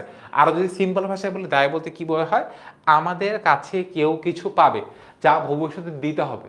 চিন্তা করে দেখো তো, আমরা এতক্ষণ যা পড়লাম, এতক্ষণ যা যা পড়াইছি, এই পড়ানোর মধ্যে আমাদের একজন ছিল না যে আমাদের কাছে টাকা পাইতো। কি বল আছে, আমাদের কাছে কেউ কিছু পাবে, ওয়ার্ডটা একটু ভালো মতো খেয়াল করো, আমাদের কাছে কেউ কিছু পাবে যা ভবিষ্যতে দিতে হবে, তাকে কি বলা হয়, দায় বলা হয়। দেখো তো কে ছিল, ওই যে আব্দুর রহমান স্যার। ব্যাক করি, আসো দেখি। এই আব্দুর রহমান স্যার কই গেল, এই আব্দুর রহমান স্যার আমাদের কাছে কি পাইতো, 400 পিস কাপড়ের টাকা পাইতো না। এই আব্দুর রহমান স্যার যারা ক্লাসে ছিল শুরু থেকে, আমাদের কাছে 400 পিস কাপড়ের টাকা পাইতো না, যেটা আমাকে কি করতে হবে, ভবিষ্যতে দিতে হবে না। সো এই জিনিসটা আমার জন্য কি ভাইয়া, একটা দায়, ঠিক আছে। সো আমাদের প্রদেশ আমার জন্য কি ভাইয়া, একটা দায়। দায় জিনিসটা কি, আমাদের কাছে কেউ কিছু পাবে যেটা ভবিষ্যতে দিতে হবে, সেটা আমার জন্য কি ভাইয়া, দায়। এতটুকু মনে রাখলে হবে। আবার সম্পদের ক্ষেত্রে এই কনসেপ্টটা উল্টা, মানে আমরা কারো কাছে টাকা পাবো ভবিষ্যতে, এটা আমার জন্য কি ভাইয়া, সম্পদ, ঠিক আছে। সম্পদের অনেকগুলো ব্যাখ্যা আছে, বাট আমরা আজকে সম্পদের একটা ব্যাখ্যাই জানলাম, যে সম্পদ কোন জিনিসটাকে সম্পদ বলা হয়, যেটা ব্যবহার করার উদ্দেশ্যে কেনা হয়, সেটাকে আমরা কি বলি ভাইয়া, সম্পদ বলি। সম্পদের আরো 3-4টা ব্যাখ্যা আছে, যেটা আমরা আজকে জানি নাই, বাট ভবিষ্যতে জানবো, ঠিক আছে। ওকে, লিখছি, দেখেন নাই, ওকে। এবার এতক্ষণ এত এত বড় একটা ক্লাস নিলাম, প্রমোশন করতে হবে না, বিজ্ঞাপন বিরতি লাগবে না। তো এই হচ্ছে আমাদের বিজ্ঞাপন বিরতি না, এটা আমাদের বিজ্ঞাপনই, ঠিক আছে। তো বিজ্ঞাপন জিনিসটা কি, এই যে আমরা এতক্ষণ ধরে যে পড়াচ্ছি, আমাদের এই হচ্ছে অ্যাকাউন্টিং, আমাদের কোর্স আছে অ্যাকাউন্টিং এর উপর একটা, ফাইন্যান্সের উপর একটা। অ্যাকাউন্টিং এর ক্লাস আজকে হবে, অ্যাকাউন্টিং এর ক্লাস কালকে হবে, ফাইন্যান্সের ক্লাস পরে হবে। এইচএসসি 27 স্টার স্টুডেন্ট এই গ্রুপটার মধ্যে, এইচ অ্যান্ড এভরিথিং ডিটেলসে মানে বলে দেওয়া আছে যে অ্যাকাউন্টিং ক্লাস কবে হবে, কে ক্লাস নিবে, ফাইন্যান্স ক্লাস কবে হবে, কে ক্লাস নিবে, সব ডিটেলস ওই গ্রুপটার মধ্যে বলা আছে। যারা যারা এখন ওই গ্রুপটা জয়েন করে নি, গ্রুপটা জয়েন করে ফেলবো, তাহলে সব ডিটেলস পেয়ে যাবো। এবার আমরা একটু কোর্সের বিজ্ঞাপন বিরতি বলি, যাদের যে থাকার ইচ্ছা তারা থাকবা, যাদের থাকার ইচ্ছা নাই তারা মিস করো না, তারাও থাকো, কারণ এতক্ষণ ক্লাস করছে একটু বিজ্ঞাপন না হলে হয় না। তো সো ওকে, সো আমাদের দুইটা মানে ফার্স্ট থিং হচ্ছে যে আমাদের কোর্সগুলো কি কি আছে। আমাদের অ্যাকাউন্টিং এর জন্য একটা কোর্স আছে, আমাদের ফাইন্যান্সের জন্য একটা কোর্স আছে। অ্যাকাউন্টিং কোর্সে ভাই অ্যাকাউন্টিং কেমন পড়ায় সেটা দেখে ফেললা। এই অ্যাকাউন্টিং কোর্সে আমরা অ্যাকাউন্টিং এর একদম আবারও জিরো থেকে শুরু করে একদম হাইয়েস্ট পর্যন্ত যাব। অ্যাকাউন্টিং এর যতগুলো অধ্যায় আছে ফার্স্ট পেপার সেকেন্ড পেপারে সবগুলো অধ্যায় পড়াবো পুরো কোর্সের মধ্যে। সো পুরো কোর্সের ফি হচ্ছে লেখা হচ্ছে 3000 টাকা, বাট এখন কারেন্টলি ডিসকাউন্ট চলতেছে। সো ডিসকাউন্ট চলতেছে না টু বি অনেস্ট। সো তুমি যদি এই প্রোমো কোডটা অ্যাপ্লাই করো মাহিন এইচএসসি 27 এই অ্যাকাউন্টিং কোর্সের উপর, তাহলে তুমি কি পেয়ে যাবে ভাই? 1000 টাকা করা ডিসকাউন্ট ডান। সো ওই যে কারবারিবারটা, so Mahin promo code Mahin HSC 27 এটা যদি অ্যাপ্লাই করো তাহলে 1000 টাকা ডিসকাউন্টে এখন এই এইচএসসি 27 অ্যাকাউন্টিং অনলাইন পেজে ভর্তি দিতে পারবা 2000 টাকায়। এবার যদি তোমার মনে হয় তুমি অ্যাকাউন্টিং ফাইন্যান্স দুইটাই কিনতে চাও, ভাই আমার দুইটাই আছে কলেজে, আমি দুইটাই কিনতে চাই, তোমার জন্য আরেকটা বড় ডিসকাউন্ট দিচ্ছি 1500 টাকা। আসো কেমন দিব? সো 1500 ডিসকাউন্ট হচ্ছে তুমি যদি এই কোর্সটা কিনতে চাও যে ভাইয়া ফাইন্যান্স অ্যাকাউন্টিং দুইটাই লাগবে, তাহলে জাবেদা 27, ফ্যান্সি একটা ওয়ার্ড না?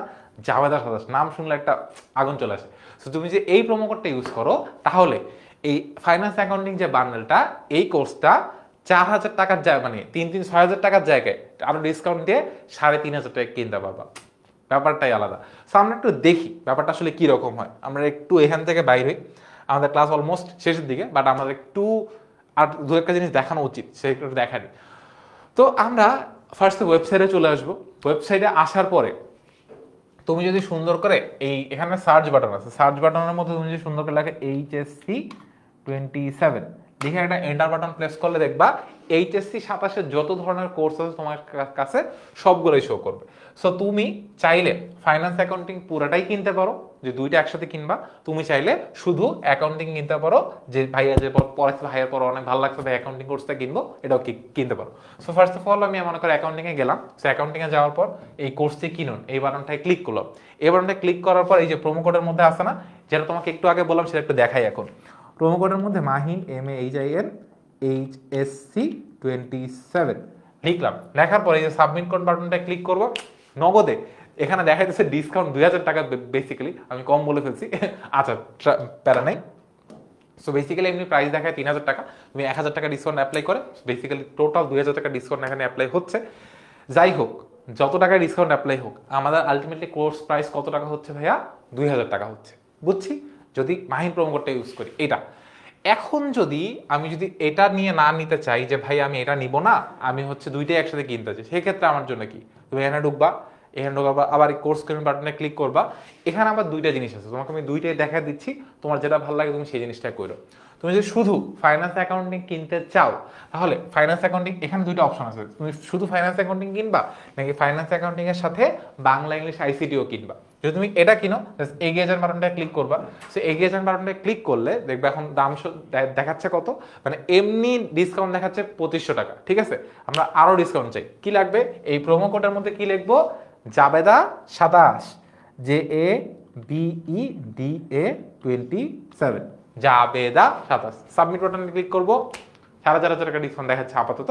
তো জিনিসটা হচ্ছে 4500 টাকা ডিসকাউন্ট হোক বা 2500 টাকা যা মন চাই ডিসকাউন্ট হোক, আমাদের কোর্সের প্রাইস কত হয়ে যাবে ভাইয়া? 3500 টাকা। আচ্ছা, এখন ভাইয়া আমি বাংলা ইংলিশ আইসিটিও কিনতে চাই একসাথে, তাদের জন্য কি ভাইয়া?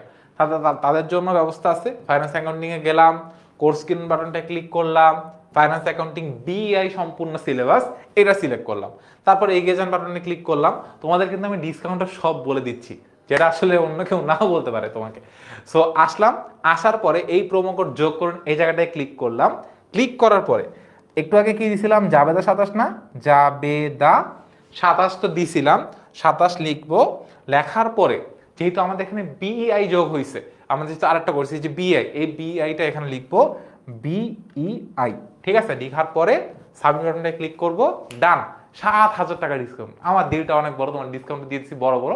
সো এখানে একটা বিগ আস লিখতে পারো, ডিসকাউন্ট কয় হাজার টাকা, সব ডিসকাউন্ট বাদ দিয়ে আমাদের কোর্সের প্রাইস কত হয়ে যাবে ভাইয়া, 7,000 টাকা। ঠিক আছে, তো 7,000 টাকায় Bangla, English, ICT, accounting, finance, এই 5 সাবজেক্টের ফুল কমপ্লিট এইচএসসি প্রিপারেশন হবে তোমাদের এই 7,000 টাকার মধ্যে। ঠিক আছে, তুমি চাইলে শুধু অ্যাকাউন্টিং কিনতে পারো 2,000 টাকায়। প্রোমো কোডের নাম কি হবে ভাইয়া, মাহিন এইচএসসি 27। ইয়ো থাকবে না, জাস্ট মাহিন এইচএসসি 27। তারপরে তুমি যদি শুধু মানে ফাইন্যান্স, মানে শুধু অ্যাকাউন্টিং না, ফাইন্যান্স অ্যাকাউন্টিং দুইটা একসাথে কিনতে চাও, সেক্ষেত্রে কোর্সের প্রাইস দেখাবে একটা, বা তুমি যদি জাবেদা 27 এই প্রোমো কোডটা অ্যাপ্লাই করো, তাহলে তোমার কোর্সের প্রাইস হয়ে যাবে কত ভাইয়া, কোর্সের প্রাইস হয়ে যাবে 3,500 টাকা।